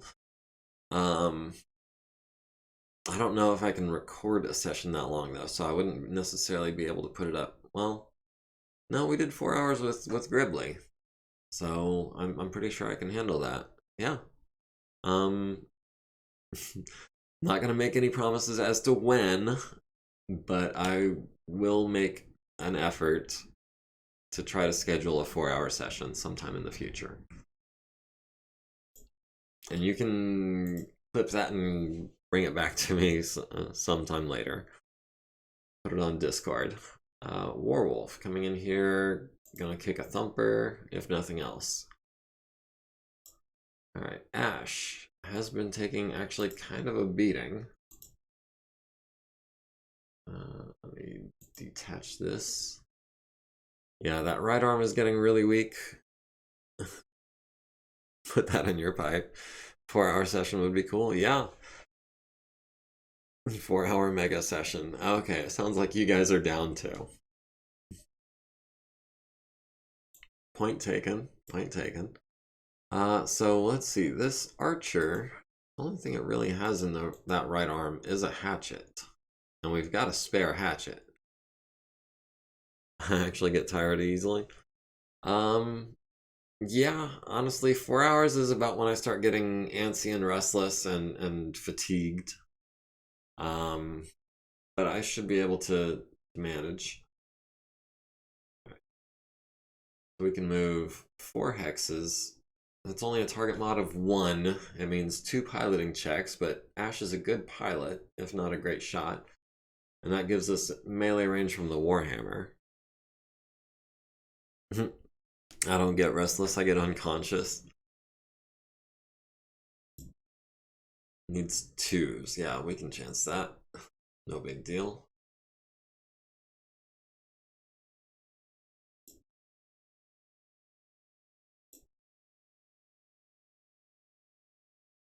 Tsubasa going toe to toe with a damaged Ostrak. And the thing has no armor on its arms. And it's about to lose its left torso. That would give the Phoenix Hawk the opportunity to jump into our back. So I'm going to hold off on that for just a moment. Stiletto was going to take a cooldown turn. It's been a good watch. Thanks. See you tomorrow. Yes, sir. We will see you tomorrow for some HBS Battletech. Normal time, normal length. Because I will be working most of the day. I'll be getting off in time to stream, but not as it's not going to be a chill day for me. Let me just put it that way. I'm going to be pretty busy for the majority of the day.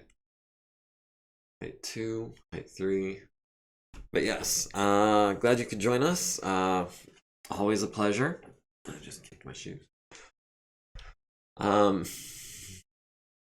Yeah, always a pleasure. Glad you could join us. That's what I was trying to say.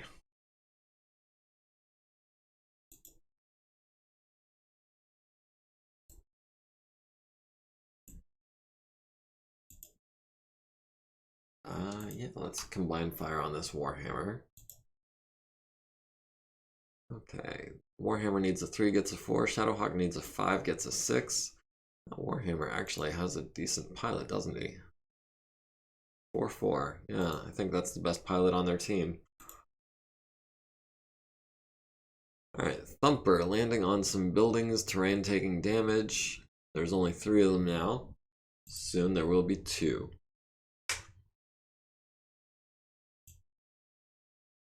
Alright, Tsubasa has large lasers. So that means I want you to fire first. On a 6, on some more 6s. Put us at 6 heat. Or it would put us at 3 if we skipped one of the mediums. Yeah, we can do that. 2 larges, 3 mediums.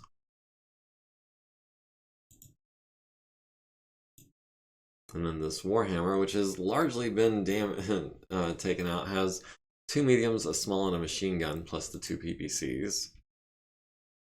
And we need 8s to hit him with all these medium lasers. Man, I really like this build.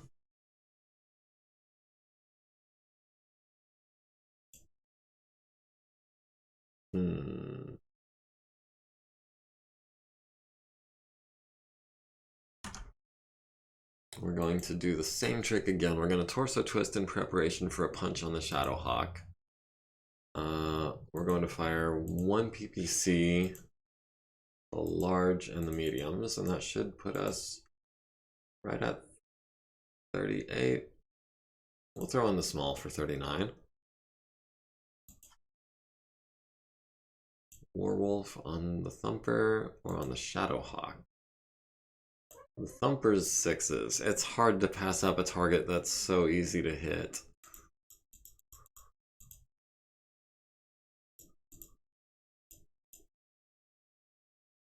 Okay, that Thumper is most likely going to be immobilized at the end of this turn. Oh, they've got a Hunchback. What kind of Hunchback? That's a 4G. That's an autocannon 20 needing an 8. That is something I had not anticipated. Oh boy.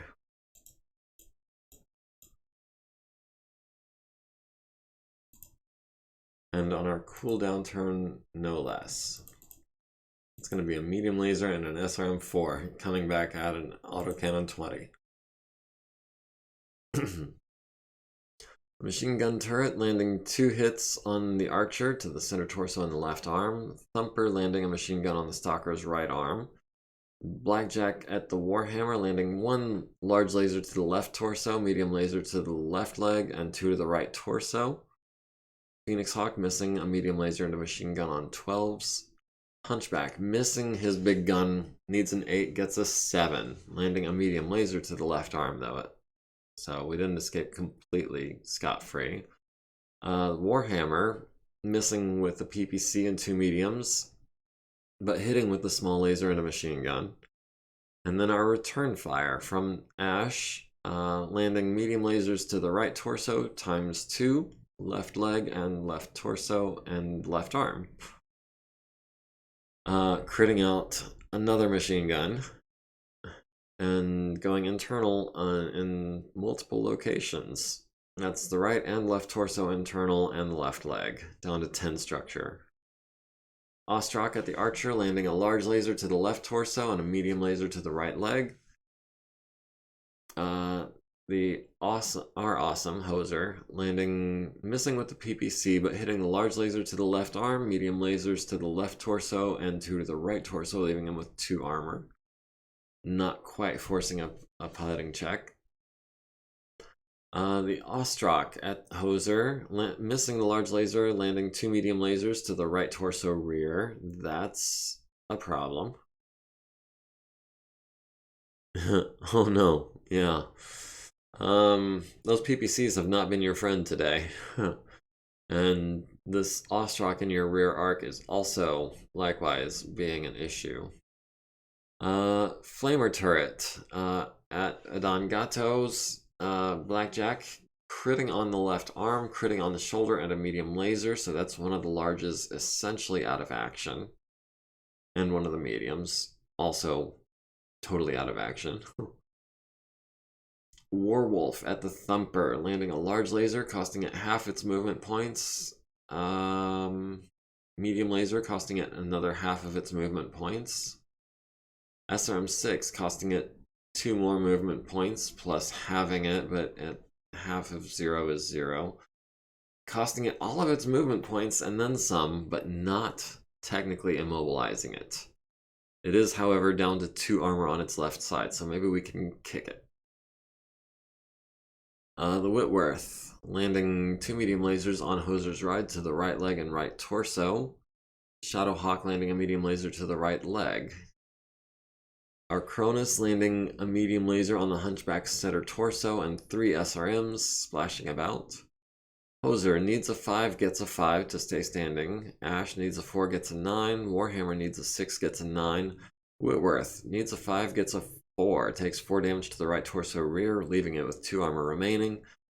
And narrowly avoiding pilot damage. Alright, Tsubasa. We're not worried about the turrets. Hoser. We're going to punch a Shadowhawk on a 7. Warwolf. Do we kick the Thumper and try to kill it? If we hit it in the front or the rear, we're not going to be that effective. Contrary-wise, the one that we're standing on top of, even if we kick it in the left side, we're not going to get the destruction. So let's go ahead and kick this one that's essentially immobilized.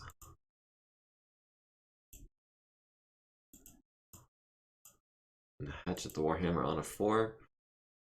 Stiletto should have torso twisted to get a punch off. Didn't think of it.